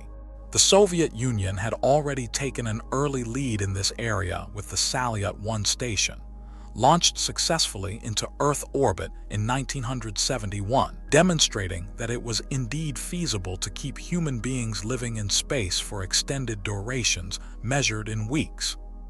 The United States responded with its own ambitious space station program, culminating in Skylab, which was launched into orbit in 1973 using hardware originally built for the canceled Apollo missions, literally a repurposed upper stage of a Saturn V rocket converted into a habitable workspace. Skylab represented in many important ways a pioneering step toward learning how to actually live in space rather than just briefly visiting. During its operational period, 3 separate crews visited the station for progressively longer stays, with the final crew remaining aboard for 84 days. There, orbiting Earth every 90 minutes, astronauts carried out valuable medical experiments to understand how the human body adapts to prolonged weightlessness, made detailed observations of the sun using specialized telescopes that couldn't function in Earth's atmosphere, and conducted studies on how to maintain physical and mental health during long-duration spaceflight in isolated, confined conditions. It was the first time Americans had lived in space for truly extended periods, facing the challenges of isolation, monotony, muscle and bone loss from weightlessness, and the need to recycle air and water. Compared to the dramatic lunar landings, Skylab admittedly didn't have the same immediate visual appeal or capacity to capture public imagination.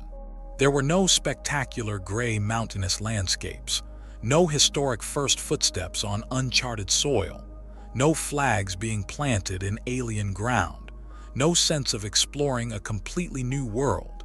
The images from Skylab showed astronauts floating inside a metal cylinder, conducting experiments, exercising on specially designed equipment, eating meals from packages, looking at Earth through windows. It was, frankly, visually less exciting than moonwalks. But Skylab did represent something genuinely important and practical: the realistic possibility of learning how to live and work productively in space for extended periods, how to sustain human life outside of Earth's protective environment without relying on rapid round-trip missions that lasted only days. That represented a fundamentally new priority: permanence and sustainability, instead of brief conquest and symbolic achievement, learning to actually inhabit space rather than just visit it. At the same time that Skylab was being operated, NASA was actively developing another revolutionary project that would fundamentally change the way humans traveled to space: the Space Shuttle. The shuttle's core concept was genuinely revolutionary and represented a complete departure from previous approaches. Instead of enormous, powerful rockets that were completely expended and thrown away after each single mission, like the mighty Saturn V, which fell in pieces into the ocean and was lost forever after one use, the shuttle promised to be a partially reusable vehicle, capable of launching into orbit like a rocket, but then gliding back to Earth and landing on a runway like an airplane, ready to be refurbished and flown again. The program officially began development in the 1970s, though the first actual operational missions wouldn't occur until 1981.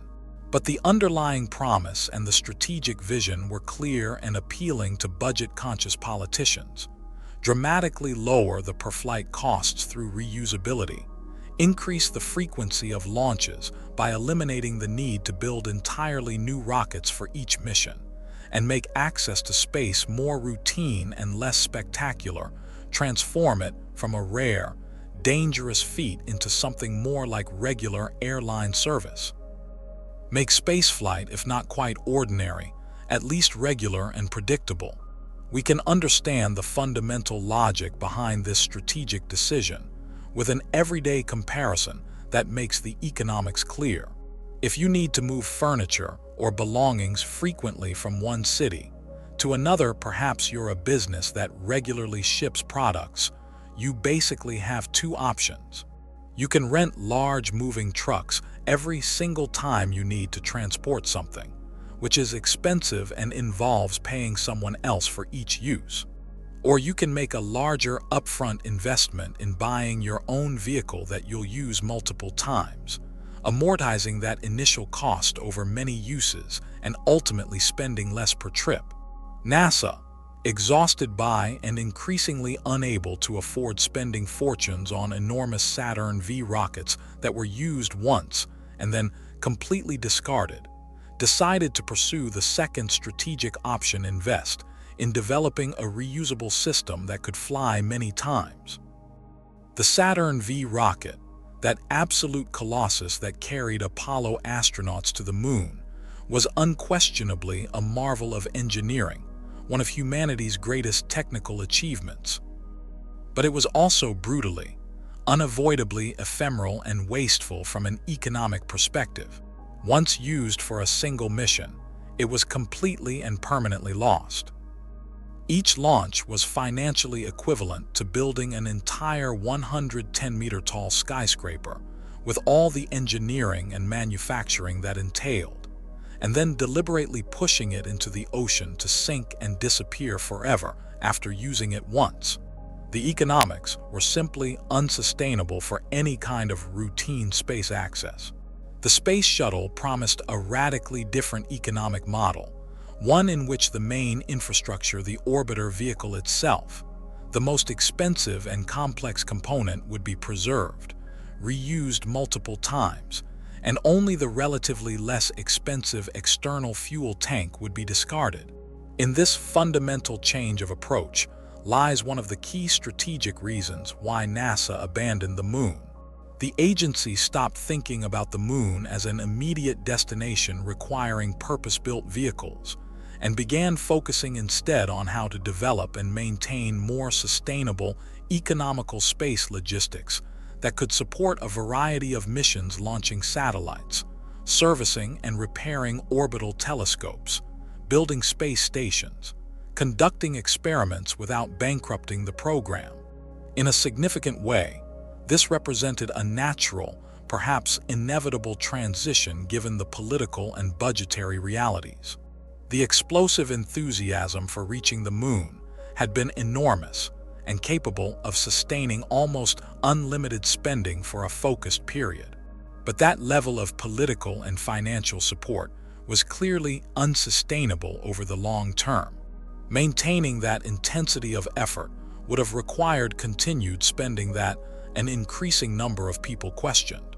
In contrast, a reusable shuttle that could perform multiple different types of missions, carrying commercial and military satellites into orbit, repairing expensive space telescopes like Hubble, building and servicing the International Space Station, conducting scientific experiments in orbit, seemed far more versatile, useful, and justifiable to congressional budget committees and the tax-paying public. Yes, during the 1970s and 1980, the Moon was gradually but steadily relegated to collective memory rather than remaining an active destination.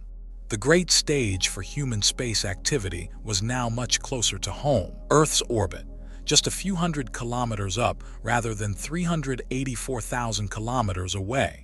The culmination of this fundamental change of priorities became visible in the international cooperation that gave birth to the International Space Station, an ambitious project that began serious development in the 1990s, bringing together the United States, Russia, Europe, Japan, and Canada, and that still orbits above our heads today like a small, bright artificial star that pierces the night sky every 90 minutes, visible to anyone who knows when. Where to look?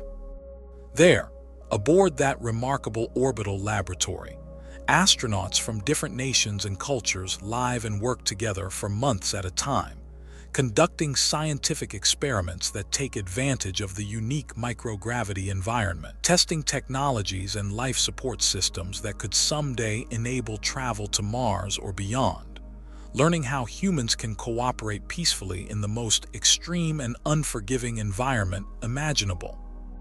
It's remarkable to think about, as the Moon continues silently circling around Earth, solitary and untouched by human visitors for more than 5 decades, humanity concentrated its efforts on building and maintaining a floating home just a few hundred kilometers above Earth's surface.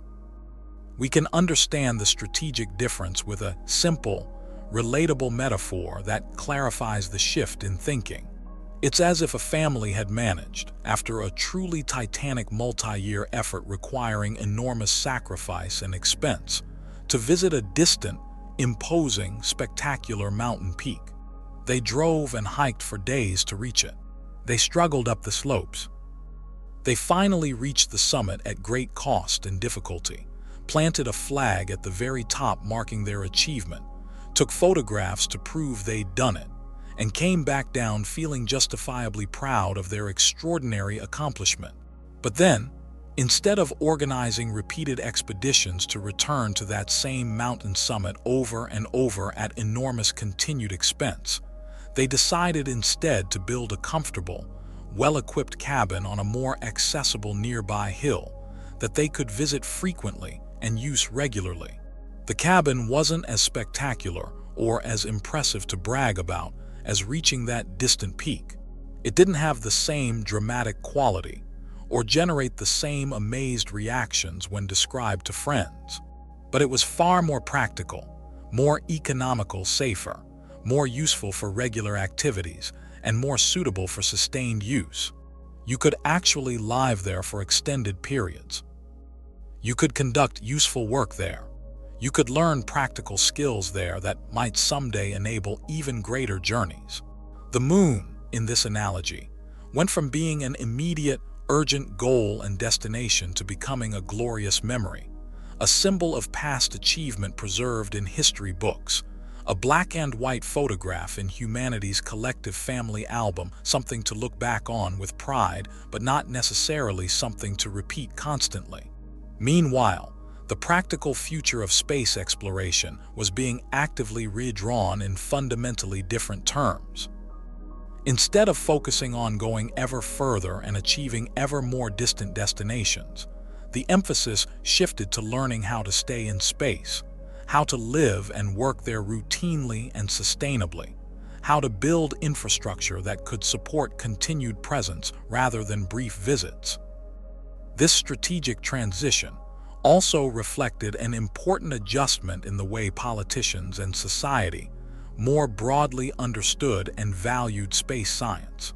The moon had been primarily a geopolitical trophy during the Cold War, a way to demonstrate superiority over the Soviet Union.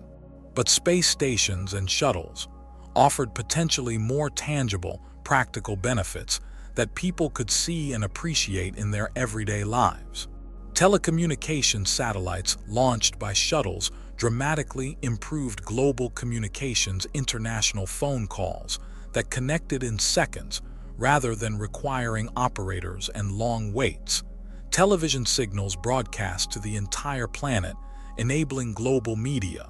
Satellite-based navigation systems that would eventually become GPS and revolutionize travel and commerce. These were applications with visible impacts on daily life.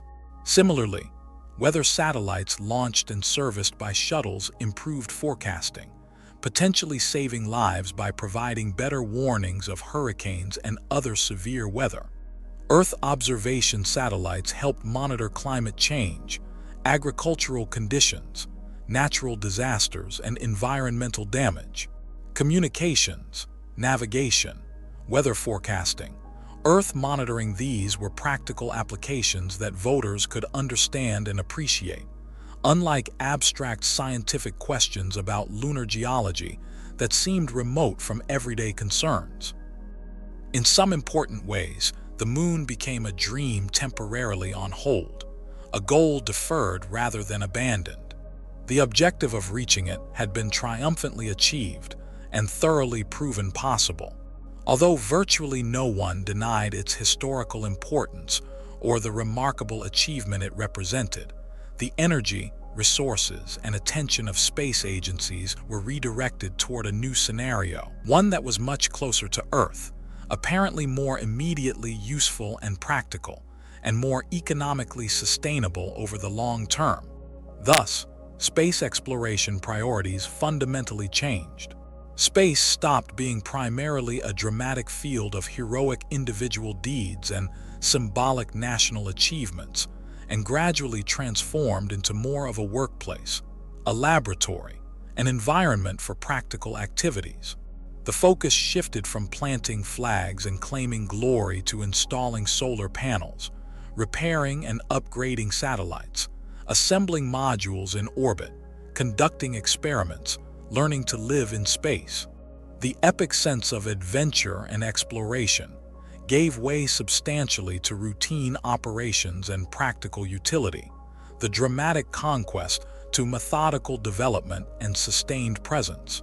And meanwhile, through all these changes in human priorities and activities, the moon itself remained up there in the sky, bright and beautiful, silently reminding us every single night that it was still there, still waiting patiently, essentially unchanged, ready for humanity's return whenever we chose to go back. More than 50 years have now passed since those last human footprints were left in the lunar dust. Half a century of absence, of looking up at that silver disk in the night sky, and knowing that no human being walks there, that our nearest celestial neighbor remains as empty and silent as it was for billions of years before we briefly visited. The footprints left by Eugene Cernan and Harrison Schmitt remain perfectly preserved in the airless vacuum, untouched by wind or rain or the passage of time, waiting with infinite patience for companions that have never come. But as we move deeper into the 21st century, something remarkable is happening. The moon is capturing humanity's attention once again, emerging from decades of relative neglect to reclaim its place as a destination, a goal, a frontier worth pursuing. This revival is not driven by the same forces that propelled Apollo. It's not about Cold War rivalry, or proving ideological superiority, or winning a race against a geopolitical adversary. Instead, it's motivated by a more complex and multifaceted set of reasons: scientific discovery, economic potential, technological development, international cooperation, and the next step toward even more ambitious goals like establishing a permanent human presence beyond Earth and eventually reaching Mars. The scientific case for returning has been strengthened enormously by discoveries made during those long decades of robotic exploration. We now know that the moon is not the completely dry, resourceless ball of dead rock that scientists assumed for decades based on the Apollo samples. The discovery of substantial water ice deposits at the lunar poles hidden in permanently shadowed craters, where temperatures remain perpetually below -150 degrees Celsius, has fundamentally transformed how we think about the moon's potential and utility.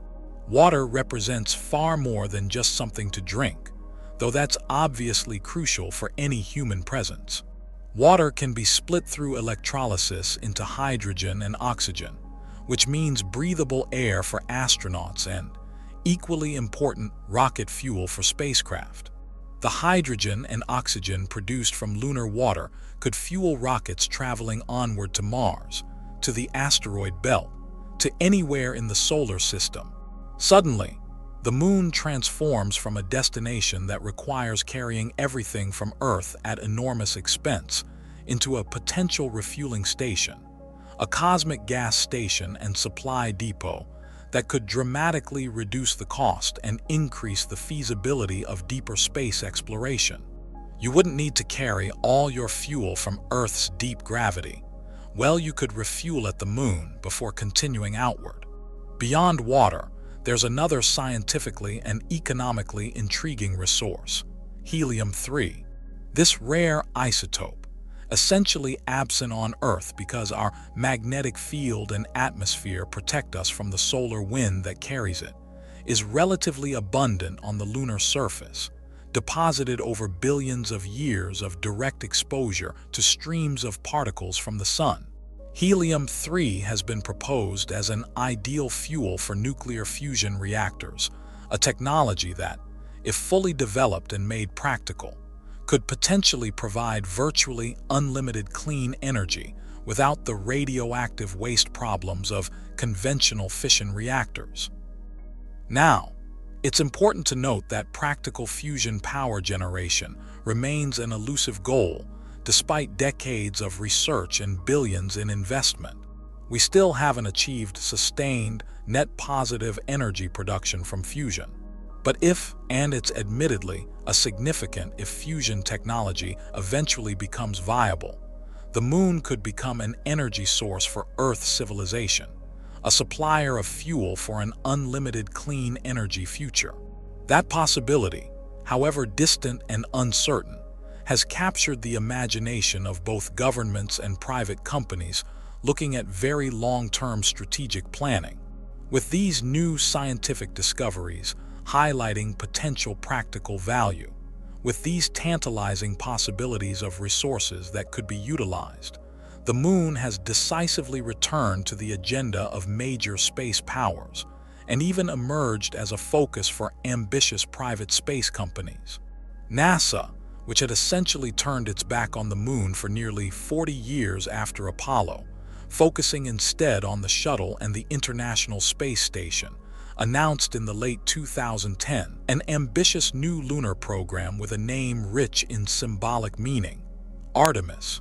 In Greek mythology, Artemis was Apollo's twin sister, the goddess of the moon and the hunt, a fitting parallel to her brother who gave his name to the original lunar program. The choice of name was deliberate and meaningful. If Apollo represented the first pioneering steps to the moon, Artemis symbolizes the return, but with significant modern differences. NASA explicitly stated that among Artemis's primary goals is to land the first woman and the first person of color on the lunar surface, consciously addressing the fact that all 12 Apollo moonwalkers were white men, a reflection of the social limitations and prejudices of that era. The new program aims to be more inclusive, more representative of humanity's diversity. The Artemis program is technically ambitious and complex, involving the development of multiple new systems. There's the Space Launch System, or SLS, an enormous, powerful rocket designed specifically for deep space missions, the most powerful rocket NASA has built since the Saturn V. There's Orion, a modern crew capsule designed to transport astronauts safely beyond low Earth orbit and back, equipped with all the life support, radiation protection, and guidance systems needed for the journey. And there's the Gateway, a planned small space station that will orbit the moon itself rather than Earth, serving as a staging point, a communications relay, a science platform, and a way station for missions to the lunar surface.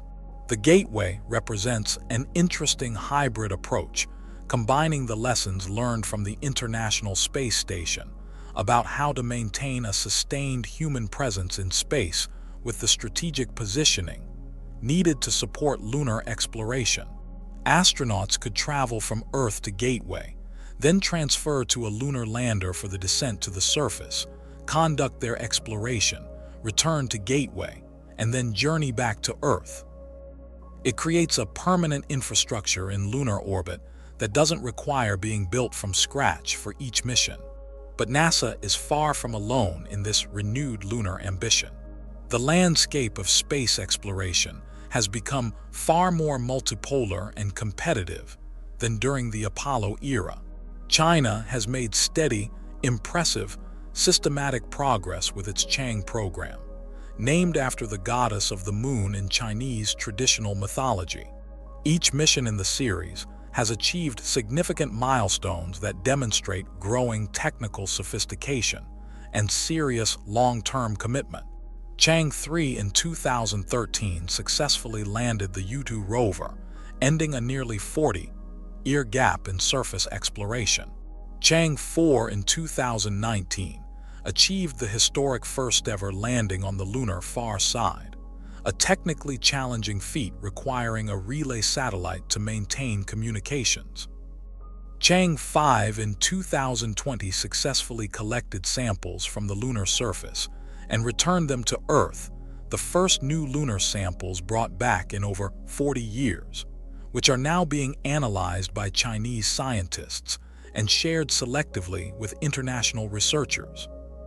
China has openly and explicitly declared its intention to establish a permanent scientific research base on the moon, likely at the South Pole, where water ice deposits are located, potentially by the 2030. This is an ambitious plan that involves multiple additional missions, the development of lunar landers and rovers, possibly inflatable habitats and power systems, perhaps small nuclear reactors, capable of operating through the 2-week-long lunar night. China is pursuing this in collaboration with Russia, its strategic partner, creating an alternative to the Western-led Artemis program, and essentially setting up a new kind of space race, not the bilateral Cold War competition of Apollo versus the Soviet program, but a more complex multipolar competition involving different coalitions and approaches. Other nations have also demonstrated serious lunar ambitions and capabilities. India, through its space agency ISRO, successfully landed the Chandrayaan-3 mission near the lunar South Pole in August 2023, making India only the fourth nation ever to achieve a soft landing on another world, joining the Soviet Union, the United States, and China in that exclusive club. For a developing nation with limited resources compared to the traditional space powers, this represents a remarkable achievement demonstrating technical competence and determination. Japan, through JAXA, has announced plans to participate in lunar exploration both independently and in partnership with NASA Artemis program, developing cargo landers and rovers.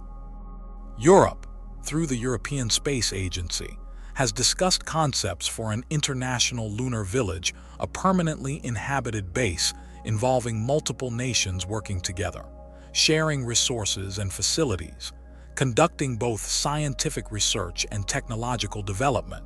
The United Arab Emirates, South Korea, and other nations have also announced lunar ambitions, some in partnership with established space powers and some pursuing independent capabilities.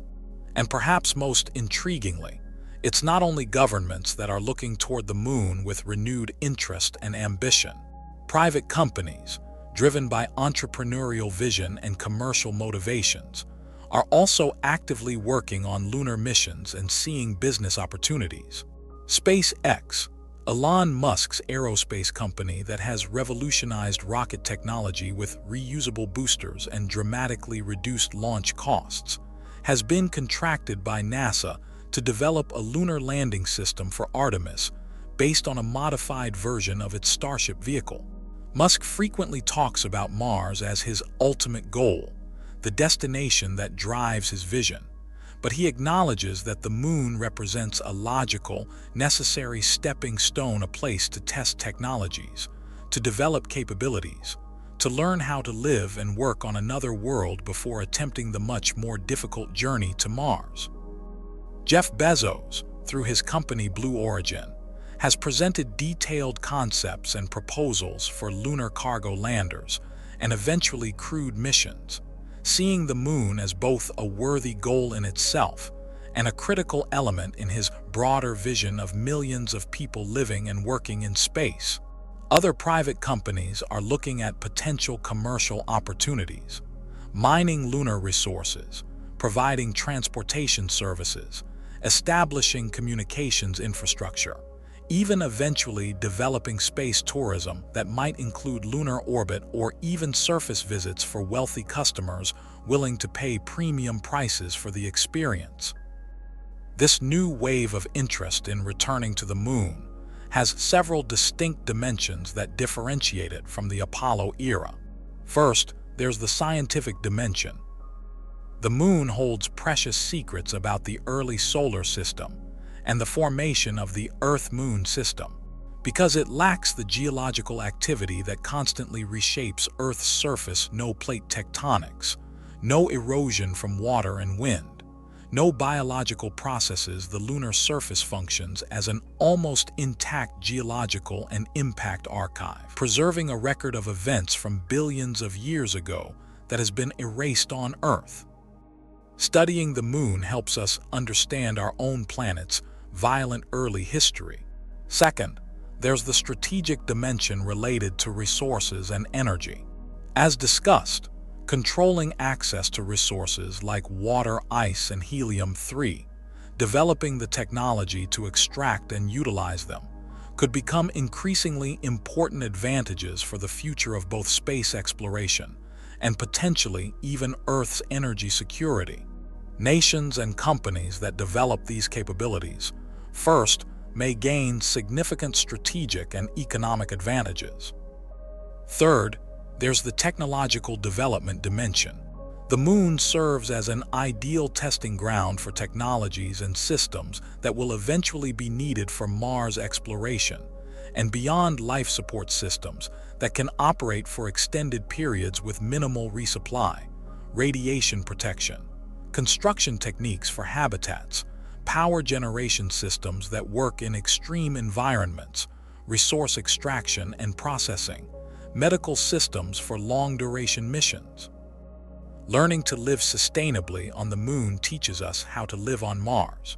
Fourth, there's the dimension of international prestige and leadership in the modern multipolar world. Successfully conducting ambitious lunar missions, establishing bases, demonstrating advanced capabilities, these serve as powerful symbols of technological leadership, scientific achievement, and national vitality. For rising powers like China and India, lunar success demonstrates their arrival as major players on the world stage. For established powers like the United States, maintaining leadership in space exploration reinforces broader claims to technological and scientific preeminence. What fundamentally differentiates this revival of lunar enthusiasm from the original space race is the nature of the goals and the envisioned timeframe. It's explicitly not just about planting another flag to prove a point or achieve a symbolic victory in ideological competition. The stated goal isn't to demonstrate immediate political superiority and then declare victory and go home. Instead, the objective articulated by all major players is to establish permanent or at least long-term presence, to build infrastructure and bases that enable sustained operations, to develop the capability to utilize local resources rather than bringing everything from Earth, to test technologies that prepare for even more ambitious journeys to Mars and beyond. The moon, in this new conception, is not a trophy to be won in a competition, but rather a laboratory, a training ground, a resource base, and a springboard for humanity's next steps into the solar system. We can compare it to the difference between types of mountain expeditions. The first time someone climbs a particularly challenging peak, the primary goal is simply to reach the summit and return alive, to prove it can be done. The climber takes the commemorative photo at the top, plants a flag perhaps, and descends triumphantly. That was Apollo achievement focused, symbolic, an end in itself. But if climbers return to that same mountain years later, their purpose has typically evolved. They're no longer just trying to prove they can reach the top. They might be establishing a semi-permanent high-altitude research station to study atmospheric conditions. They might be testing new climbing equipment and techniques. They might be training for even more difficult peaks. They might be practicing how to survive at extreme altitude for extended periods, how to grow food in harsh conditions, how to maintain physical and mental health under stress. The second visit is no longer purely a symbolic act, but rather preparation for even greater adventures, a step in a longer journey. That's how the return to the moon is being conceived today across all the major programs, not as a repeated chapter of old glory, but as the essential beginning of a new phase in human space exploration. It's envisioned as a firm, necessary step on the ladder that leads eventually to Mars and potentially to permanent human settlement beyond Earth. It's about learning to actually live on another world, not just briefly visit it. However, even amidst all this renewed enthusiasm, detailed planning, impressive technological development, and ambitious declarations of intent, there remain formidable doubts and obstacles that make the path forward uncertain and the timeline unpredictable. Because dreaming is always easy, crafting visions of lunar bases and Mars colonies costs nothing but imagination. But turning those dreams into tangible reality requires overcoming technical, financial, political, and human challenges that remain absolutely immense, and in some cases, may be even more daunting than those faced during Apollo. The first and most persistent obstacle is, as it has always been, cost. Going to the moon has never been cheap, and despite technological advances in some areas, it isn't cheap today either. Building rockets powerful enough to carry the necessary tonnage of equipment and supplies, designing reliable lunar landers, ensuring the safety of astronauts through multiple backup systems, keeping humans alive in such a profoundly hostile environment. All of this requires gigantic investments that strain even wealthy nations' budgets. NASA current estimates suggest that the Artemis program could cost well over $90 billion through the 2020. An experience with large, complex government programs suggests that initial estimates almost always prove optimistic, with actual costs typically running higher.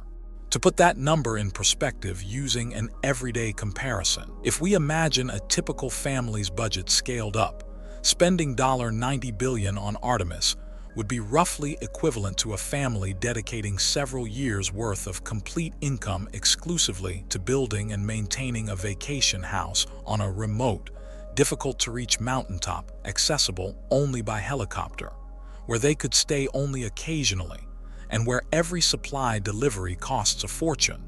Yes, it's potentially spectacular and represents an amazing achievement, but the financial effort is so enormous that it forces difficult questions about every other expenditure and priority. Every dollar invested in returning to the moon is a dollar that cannot be spent on healthcare, education, infrastructure, fighting climate change, reducing poverty, or countless other pressing needs. This generates intense and entirely legitimate political and social debates about priorities and values. Despite all our technological progress in computing, materials science, robotics, and many other fields since the Apollo era, the fundamental physics and engineering challenges of spaceflight haven't changed. We're still fighting against Earth's gravity, still crossing the same vast distances, still operating in the same unforgiving environment.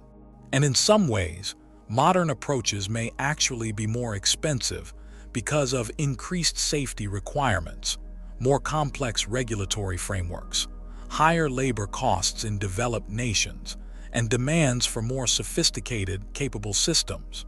The second major obstacle is the sheer technological complexity and difficulty of not just visiting the moon briefly, but actually living there for extended periods. The Apollo missions, ambitious as they were, lasted only days on the surface, typically around 3 days for the final missions. Astronauts could endure difficult, even dangerous conditions for that brief period, knowing rescue was relatively near and the mission would soon end. But today's plans envision much longer stays, weeks or months initially, eventually perhaps permanent habitation. Living long-term in such an environment presents extraordinary challenges that weren't fully addressed by Apollo. Start with energy, which is fundamental to everything. On the moon, a complete day-night cycle lasts approximately 29.5 Earth days, about 2 weeks of continuous sunlight, followed by 2 weeks of complete darkness. For any base dependent on solar panels for power, this creates an enormous challenge. During the 2-week lunar day, solar panels can generate abundant electricity. But during the equally long night, there's no sunlight at all, zero solar energy for 14 consecutive days.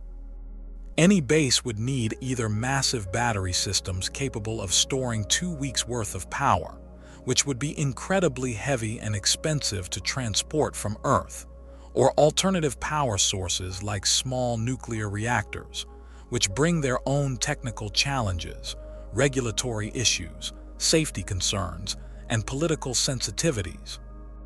Then there are the extreme temperature swings. During the lunar day, surfaces directly exposed to unfiltered sunlight with no atmosphere to moderate the heat can reach temperatures exceeding 120 degrees Celsius, hot enough to cook food, hot enough to cause severe burns instantly, hot enough to create serious challenges for materials and equipment. During the night, temperatures plummet to negative 170 degrees Celsius, or even lower, cold enough to freeze carbon dioxide, cold enough to make many materials brittle and prone to failure, cold enough to create severe thermal stress on any structure. Imagine designing and building a habitat that must function reliably across this temperature, range nearly 300 degrees Celsius of variation.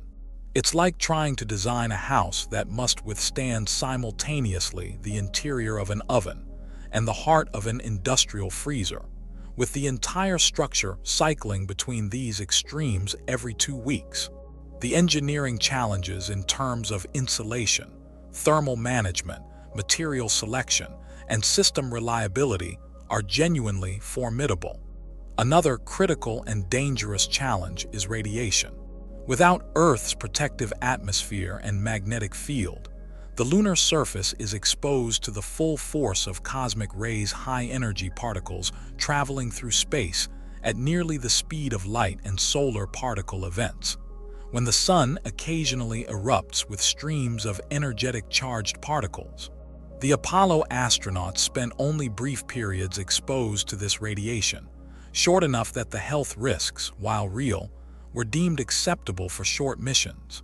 But living for months or years on the surface, accumulating radiation exposure day after day, would require substantial protection. This likely means building habitats underground, excavating into the lunar regolith to provide natural shielding, or covering surface structures with meters of lunar soil to block radiation.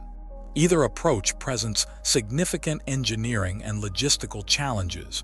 You need excavation equipment, construction capabilities, potentially automated or robotic systems that can work reliably in the harsh environment. And speaking of lunar regolith, that fine, powdery surface material, the dust itself, presents a surprisingly difficult challenge that Apollo astronauts identified, but couldn't fully address. Lunar dust particles are microscopic, sharp-edged like tiny shards of glass because they've never been rounded by water or wind erosion, and incredibly adhesive because of electrostatic charging from solar radiation. During Apollo missions, astronauts reported that dust got into everything: their suits, their equipment, their breathing air when they repressurized the lunar module. It clogged seals, abraded visors, caused irritation to eyes and lungs. For short missions, this was a tolerable nuisance. But for long-term habitation, lunar dust represents a serious engineering problem. It can wear down mechanical parts, infiltrate electronic systems causing failures, and potentially cause health problems if breathed regularly over months or years. Solutions might include airlocks with effective dust removal systems, special coatings on surfaces to repel dust, paving or stabilizing areas around habitats.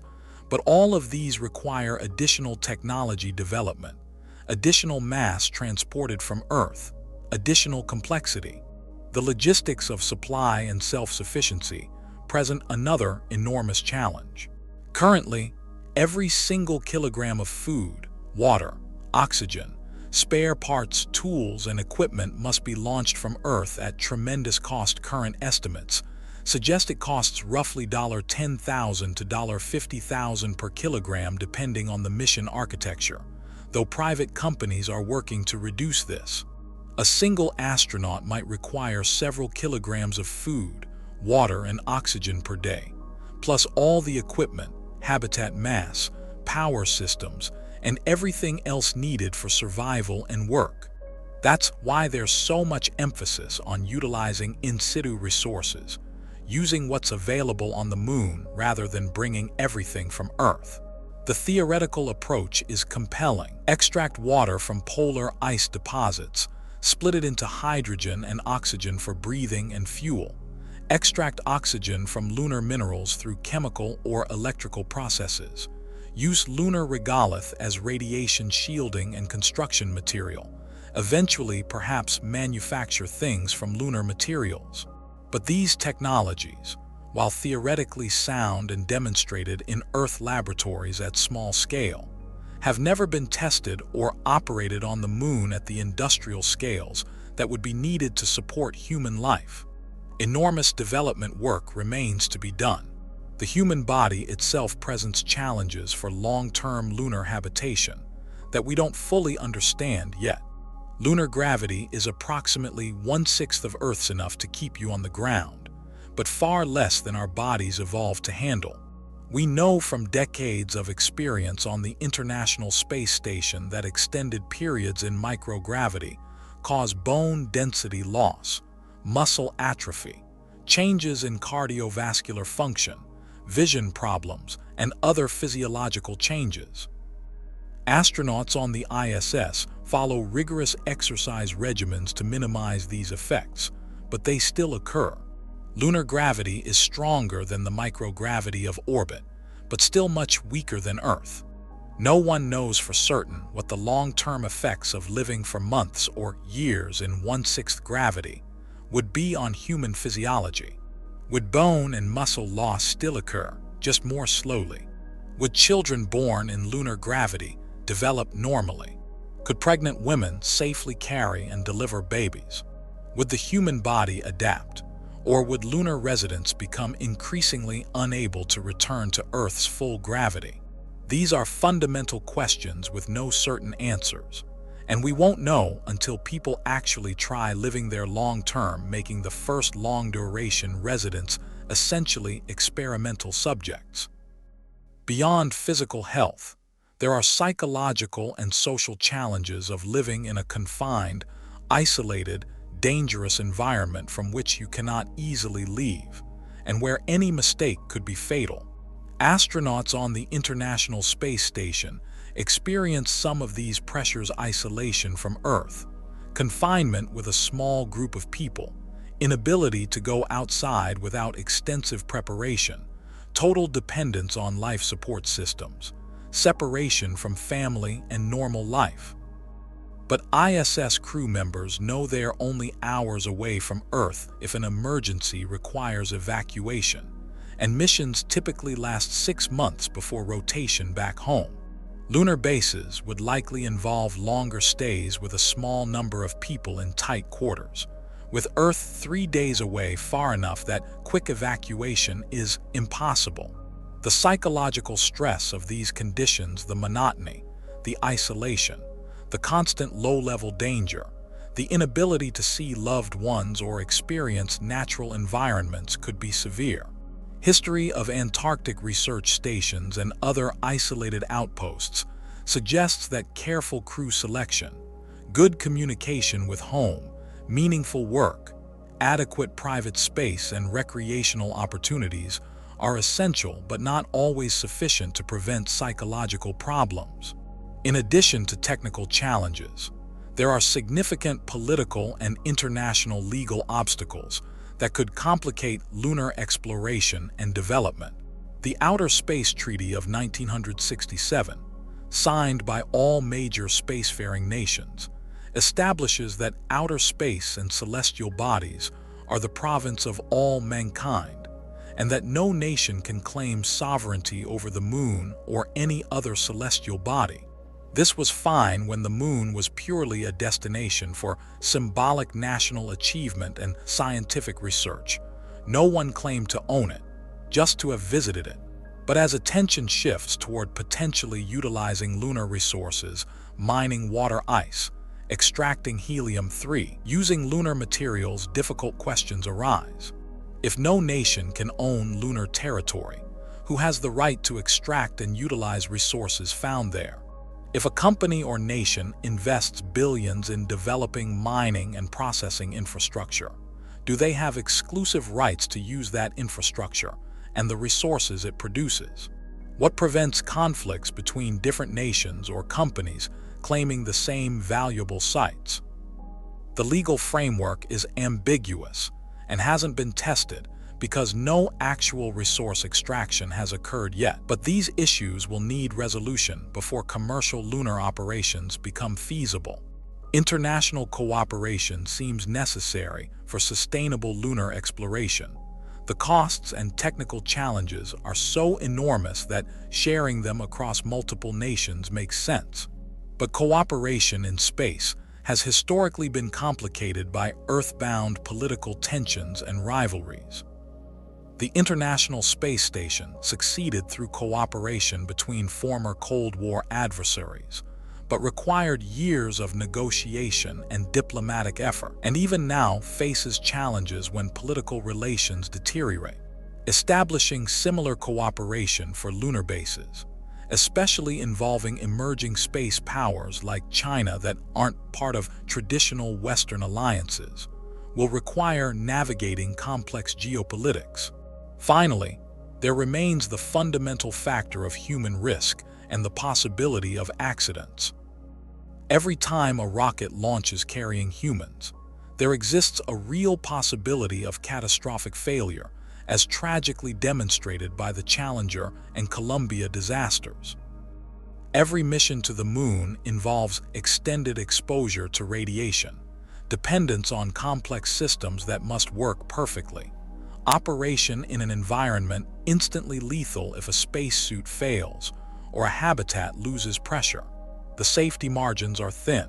An equipment failure or accident that would be a minor inconvenience or manageable problem on Earth could easily be fatal on the moon, where there's no breathable air, no shelter from radiation and temperature extremes, no nearby help.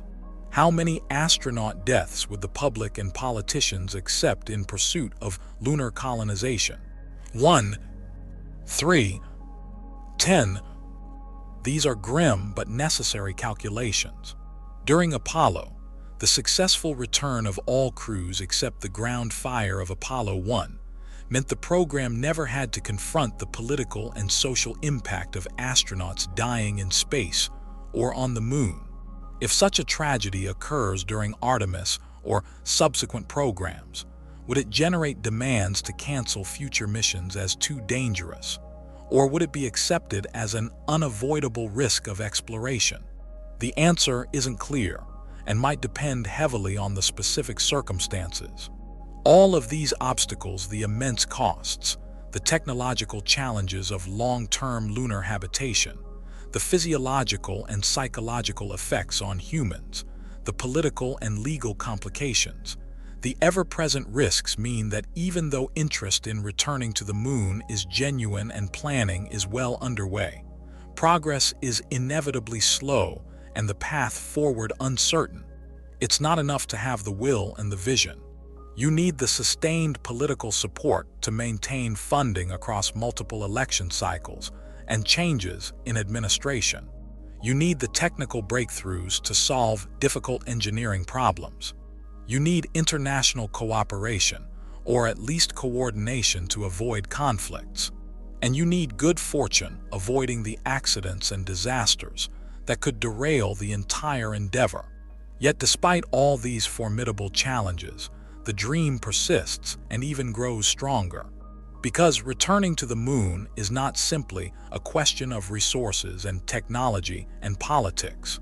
It's also fundamentally a symbol, a statement about who we are as a species, a way of demonstrating that humanity is still capable of great achievements, of extending its reach beyond our home planet, of doing difficult things not because they're easy but precisely because they are hard, as President Kennedy said. It's about showing that we can look upward toward the stars instead of remaining locked into Earth's problems and limitations, even while we work to solve those problems. Returning to the moon doesn't simply mean repeating what we accomplished in 1969 and the following missions. It's not about planting one more flag for national pride or taking a few more steps on gray soil we've already walked upon. Returning today, in the 21st century, would carry much deeper meaning and significance. It would open a genuinely new chapter in human history, one in which the moon transforms from merely a place briefly visited into a place actually inhabited, even if only temporarily at first, even if only by small numbers of people. It would mark a fundamental transition in humanity's relationship with the cosmos beyond Earth.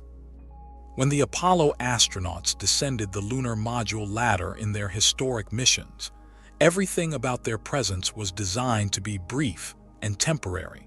Every movement was carefully planned and choreographed. Every second of their time on the surface was accounted for in mission timelines. There was no room for improvisation or simply experiencing the environment.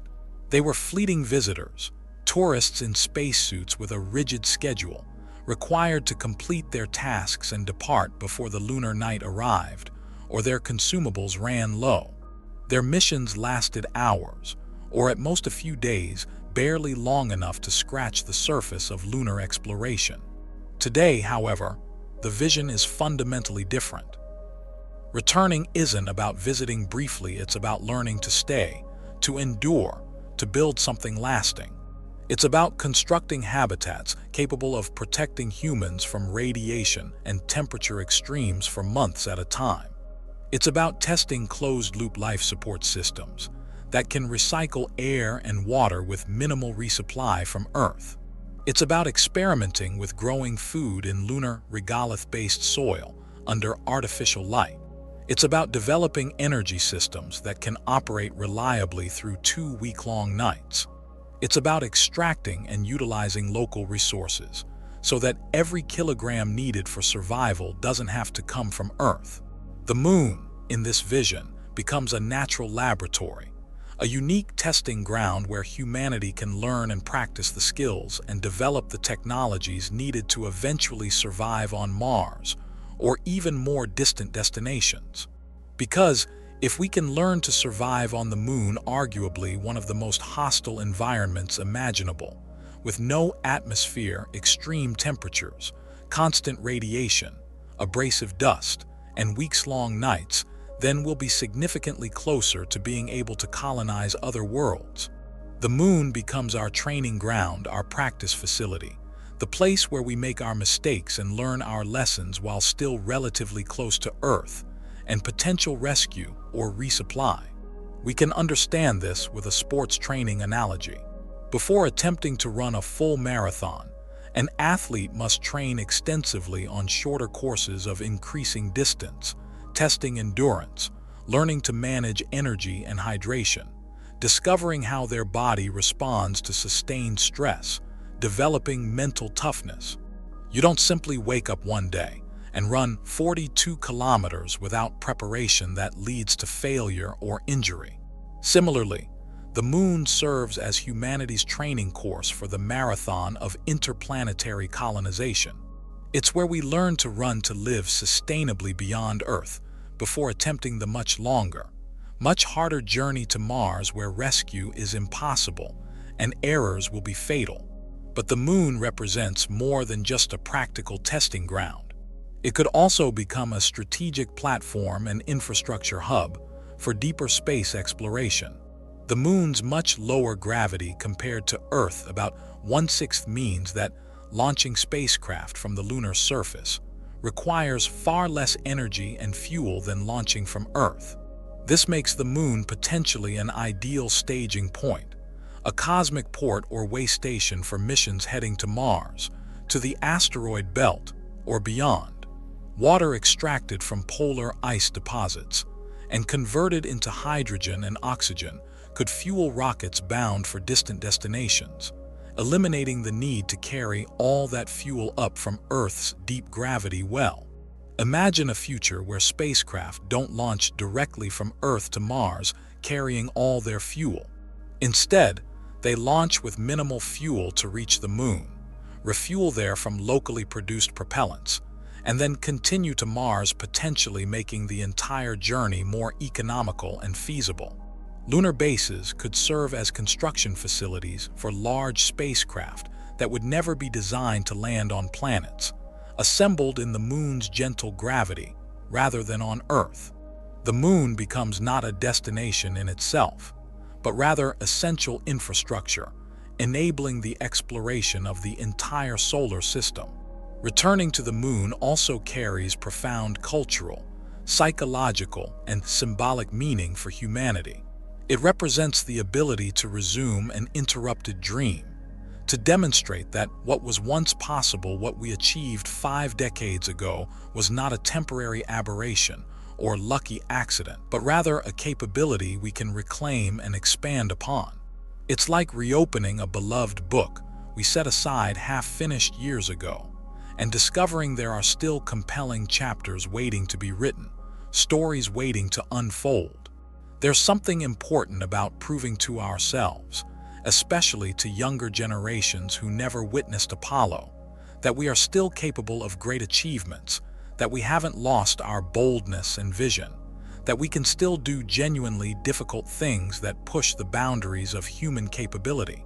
In an era often characterized by cynicism, division, short-term thinking, and seeming inability to solve large problems, successfully returning to the moon and establishing a sustained presence would serve as a powerful counterexample proof that when we commit ourselves to ambitious goals, when we cooperate and apply our ingenuity and resources, we can achieve extraordinary things.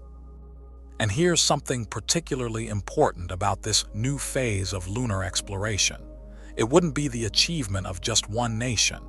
Unlike Apollo, which was explicitly an American program designed to beat the Soviets, the moon is emerging as an international collective project involving various nations, space agencies, and even private companies.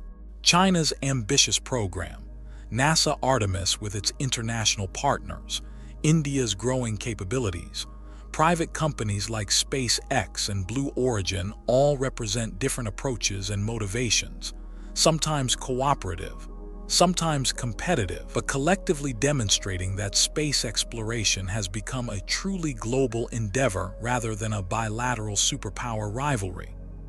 The moon could become a powerful symbol of what humanity can achieve when nations cooperate, when knowledge and resources are shared, when we recognize that our ultimate destiny and challenges are common ones that transcend borders. In the time of Apollo, the moon was a battlefield for ideological supremacy. Today, it has the potential to become a meeting ground, a place where different nations and cultures work together on shared goals. That would represent genuine progress in human civilization, learning to cooperate in the most extreme and demanding environment imaginable, where survival depends on technology and trust rather than military force. Returning also carries significant emotional and inspirational value that shouldn't be dismissed as merely sentimental. For younger generations who never experienced the awe of Apollo, who have grown up in an era where human spaceflight has been limited to low Earth orbit, a return to the moon would represent a genuinely historic event. Imagine millions of children around the world watching live as astronauts, including, importantly, a woman and people of diverse backgrounds descend to the lunar surface, conduct exploration, establish humanity's first permanent outpost beyond Earth.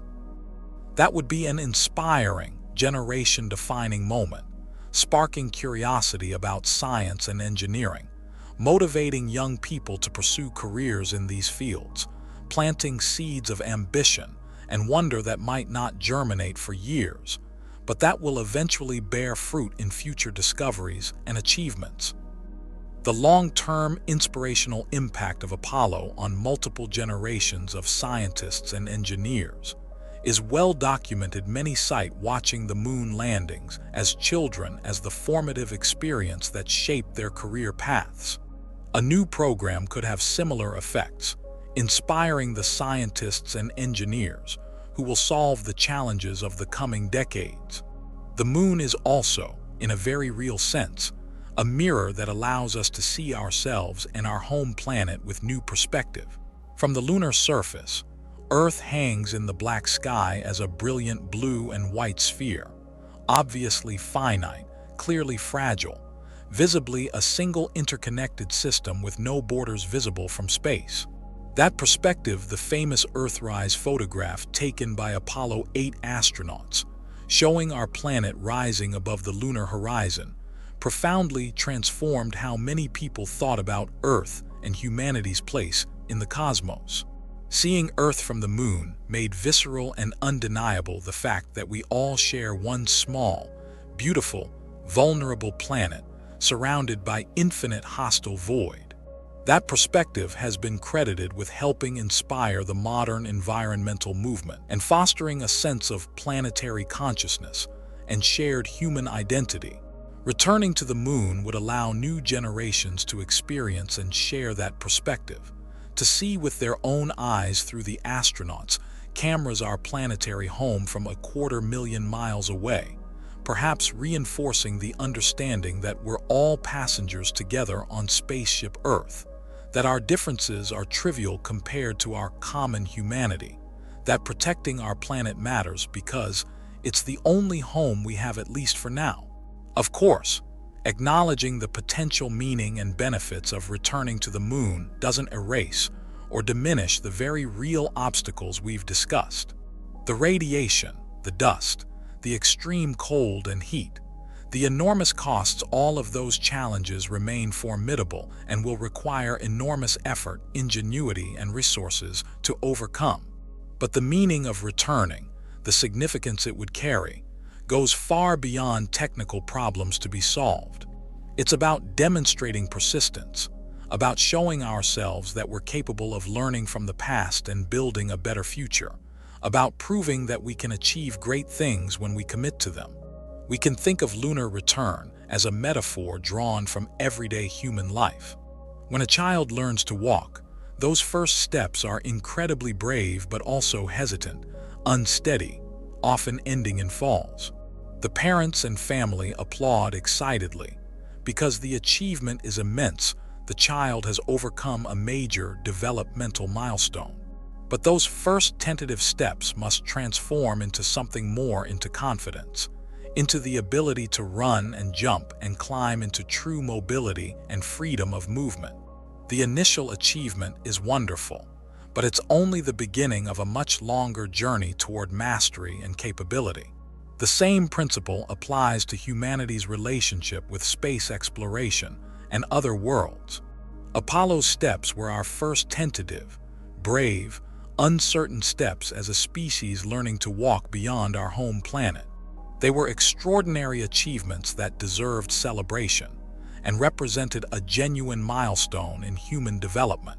But now, more than 50 years later, it's time for us to move beyond those first steps, to learn not just to visit other worlds briefly, but to truly walk there with confidence, to eventually run, to build the capability and infrastructure needed for sustained presence and genuine exploration, rather than brief, symbolic visits. Now, as we look toward the future, we can see clearly that returning to the moon means fundamentally expanding our horizon as a species. It's not merely a technological challenge to be overcome through engineering and sufficient funding, though it certainly is that. More profoundly, it's a declaration of intent about who we are and who we aspire to become. It's a statement that we're not content with simply looking at the sky and wondering we want to go there, to touch it, to inhabit it, to make it part of our lived experience. It's saying that visiting once isn't enough, we want to stay, to build, to establish ourselves as a truly spacefaring civilization, rather than a species confined forever to one planet. In this sense, the return to the moon becomes much more than just a scientific or economic project with measurable costs and benefits. It transforms into something deeper, a gesture of confidence in the future, despite all our current problems, a choice to invest in long-term goals that may not pay off for decades, a reminder that humanity is still capable of dreaming ambitious dreams and pursuing them with determination. It's an affirmation that we can look beyond immediate crises and conflicts to work toward goals that unite rather than divide us, goals that challenge us to become better than we are. After traveling through this long history together, examining the complex web of factors and forces and decisions that have shaped humanity's relationship with the moon over more than half a century, we can now see with clarity that the absence of new human footprints on the lunar surface since 1972 is not some inexplicable mystery or conspiracy. It's not the result of hidden knowledge or secret reasons. Rather, it's the entirely understandable result of multiple practical reasons and changing priorities that became intertwined over the passage of time, each one contributing to the long hiatus in human lunar exploration. On one level, the cessation of Apollo missions was fundamentally political. The moon had been primarily a stage for Cold War competition, a symbolic battlefield where the United States and Soviet Union fought for technological and ideological supremacy without firing shots. Once the United States achieved the central symbolic objective of reaching the moon first, once that finish line was crossed and victory declared, much of the driving urgency that had sustained the enormous effort simply evaporated. The trophy was already sitting in the cabinet at home. The point had been proven. The race had been won. And with that achievement came a loss of compelling motivation for continuing such an expensive program. When the political purpose that had justified Apollo was fulfilled, the foundation supporting the program crumbled. On another level, it was fundamentally economic. Maintaining the Apollo program meant allocating billions upon billions of dollars, representing a substantial percentage of the federal budget that many citizens increasingly demanded should be redirected toward more immediate earthly problems. The costs were staggering, and as the novelty of lunar missions wore off, those costs became progressively harder to justify politically. Education needed funding, healthcare systems needed investment, poverty demanded attention, infrastructure was deteriorating, environmental problems were becoming apparent, wars consumed resources, economic challenges mounted.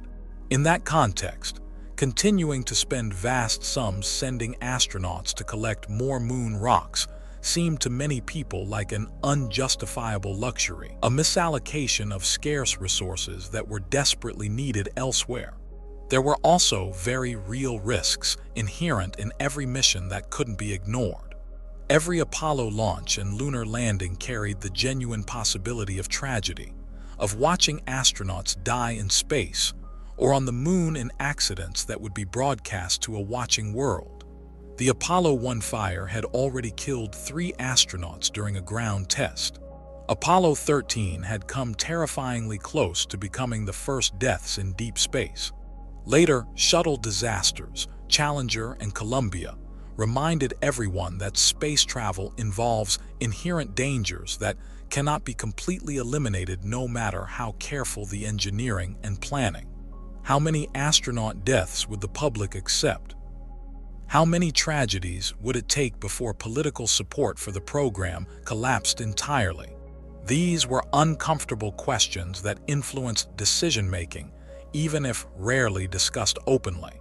Added to these practical concerns was a crucial psychological and social factor that's often underestimated but was perhaps decisive.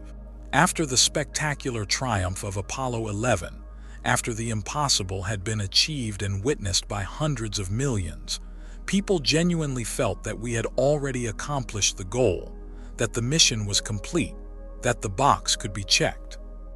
Once that extraordinary feat had been seen and celebrated, once the novelty wore off through repetition, attention naturally shifted elsewhere.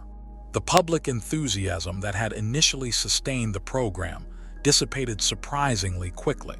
What had been the most exciting achievement in human history became, through familiarity, almost routine, and without sustained public enthusiasm generating political pressure, the program became vulnerable to budget cuts and ultimately cancellation.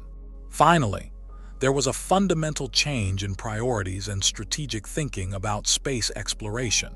Instead of continuing to pour resources into repeated trips to the same lunar destination, efforts were redirected toward different goals, developing reusable spacecraft like the shuttle, building orbital space stations where astronauts could live for extended periods, sending robotic probes to Mars and the outer planets, expanding our understanding of the broader solar system.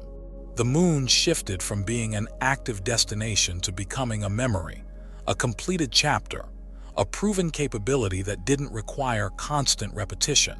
It remained a step on the cosmic ladder, but attention moved to other rungs, sometimes higher rungs like Mars, sometimes closer ones like near-Earth orbit. So the answer to our initial question, why didn't we return to the moon after Apollo 17, becomes clear when we understand this constellation of factors. We didn't return because, for political leaders and budget authorities, for the general public and voters, it was no longer urgent or compelling enough to justify the enormous costs and risks involved. Although scientists and engineers consistently wanted to continue lunar exploration, although the technical capability existed, the political will and public enthusiasm necessary to sustain such an expensive program had evaporated. The dream was placed on hold, filed away in archives, relegated to history books rather than being actively pursued as a continuing priority. And yet, despite this long hiatus, despite 50 years of absence and neglect, the moon is still there, exactly where it has always been, waiting with infinite patience. It continues its eternal dance around Earth, rising and setting with reliable regularity, illuminating our nights with reflected sunlight, pulling on our oceans to create the tides. It remains a silent mirror of Earth hanging in space, a constant reminder of what we once achieved and what we still might accomplish. Perhaps in the coming years, perhaps within this very decade, we will indeed see new human footprints sinking back into that gray dust that has remained undisturbed for so long. Perhaps we'll witness shining domes rising at the lunar poles, habitat modules being assembled, rovers tracing new paths across ancient plains. Perhaps we'll see solar panels and radio antennas, and small nuclear reactors providing power through the long nights. Perhaps we'll watch as water ice is extracted from permanently shadowed craters and processed into oxygen for breathing and hydrogen for fuel. Perhaps we'll see flags from multiple nations, American, Chinese, Indian, European, and others standing together near shared facilities, representing cooperation rather than competition. Perhaps, when that long-awaited return finally happens, we will remember and reflect on how it all began more than half a century ago with those first tentative steps, with Armstrong and Aldrin, and then the crews that followed them, with the footprints that still remain perfectly intact after all these years, preserved in the airless vacuum as if frozen in time. Those prints serve as markers, as signposts, as promises left behind, evidence of what we were capable of achieving when we committed ourselves fully to an audacious goal, when we marshaled our resources and ingenuity and courage in pursuit of something that seemed impossible. For now, all we can do is look upward and contemplate the moon from our earthly vantage point. Each night when it rises above the horizon, casting its silvery light across landscapes and seascapes, illuminating cities and wilderness alike, we can see it not merely as a distant astronomical object, but as something more, as a destination that waits patiently for our return, as a symbol of both past glory and future potential, as a frontier that represents humanity's next great adventure if we choose to pursue it. The moon up there in the night sky is not just a barren rock orbiting our planet. It's also a mirror reflecting our own ambitions and limitations, our capacity for greatness and our tendency toward complacency, our ability to achieve the extraordinary and our difficulty sustaining that achievement over time. It reminds us of what we once did and challenges us to consider what we might do next. Good night, and may you rest peacefully under that same moon that has inspired poets, dreamers, explorers, and astronauts across all of human history. May its steady light accompany your sleep and your dreams. And if this journey through history and science, through achievement and abandonment, through technology and human nature has resonated with you, if it has sparked your curiosity or rekindled your wonder at what humanity can accomplish, we invite you to support this channel with a like and subscribe to Science for Sleep. Together, we can continue exploring calmly the profound mysteries of the universe, learning about the cosmos and our place within it, discovering new stories and new knowledge, while we allow ourselves to be gently lulled into rest by the eternal light of distant stars and our nearest celestial neighbor. Because every night offers an opportunity to learn something new about the universe, to better understand our own history as a species, to dream about futures not yet realized, to find perspective on our daily concerns by contemplating the vastness of space and time. The moon will be there tomorrow night and every night after, shining steadily, waiting patiently, holding in its ancient craters and plains both the footprints of our past and the promise of our future. And perhaps, if we can relearn the lessons of Apollo, the power of ambitious goals, the importance of sustained commitment, the necessity of adequate resources, the value of international cooperation, perhaps we will indeed return to walk once more upon that silver surface, to establish humanity's first permanent foothold beyond Earth, to take the next great step in our journey outward into the cosmos. The story of humanity and the moon is far from finished. The long intermission that began in December 1972 may finally be ending. The next chapter waits to be written. And when it is written, when astronauts once again descend ladders onto lunar soil and take those first steps of a new era, it will be because we chose to make it happen, because we decided that exploring and expanding beyond our home planet matters enough to commit the resources and accept the risks, because we remembered that we are a species of explorers and dreamers who have never been content to remain in one place forever. The moon waits, patient and eternal, for humanity to return. The question is not whether we can go back. We clearly possess the technical capability, even if significant challenges remain. The question is whether we will choose to go back, whether we will prioritize it highly enough, fund it adequately enough, sustain our commitment long enough to actually accomplish it. That choice ultimately is ours to make. And in making it, we decide not just where we will go, but who we will be as a civilization, a species that looks forward or backward, that embraces challenges or avoids them, that reaches for the stars or remains content to merely gaze at them from afar. So as you drift towards sleep tonight, as consciousness fades and dreams begin, perhaps you'll imagine looking up at the moon and seeing not emptiness and abandonment but potential and promise, not a forgotten destination but our next great frontier, not the end of a story but the beginning of a new one. Sweet dreams under the watchful light of the moon, and may your rest be peaceful and your sleep be deep.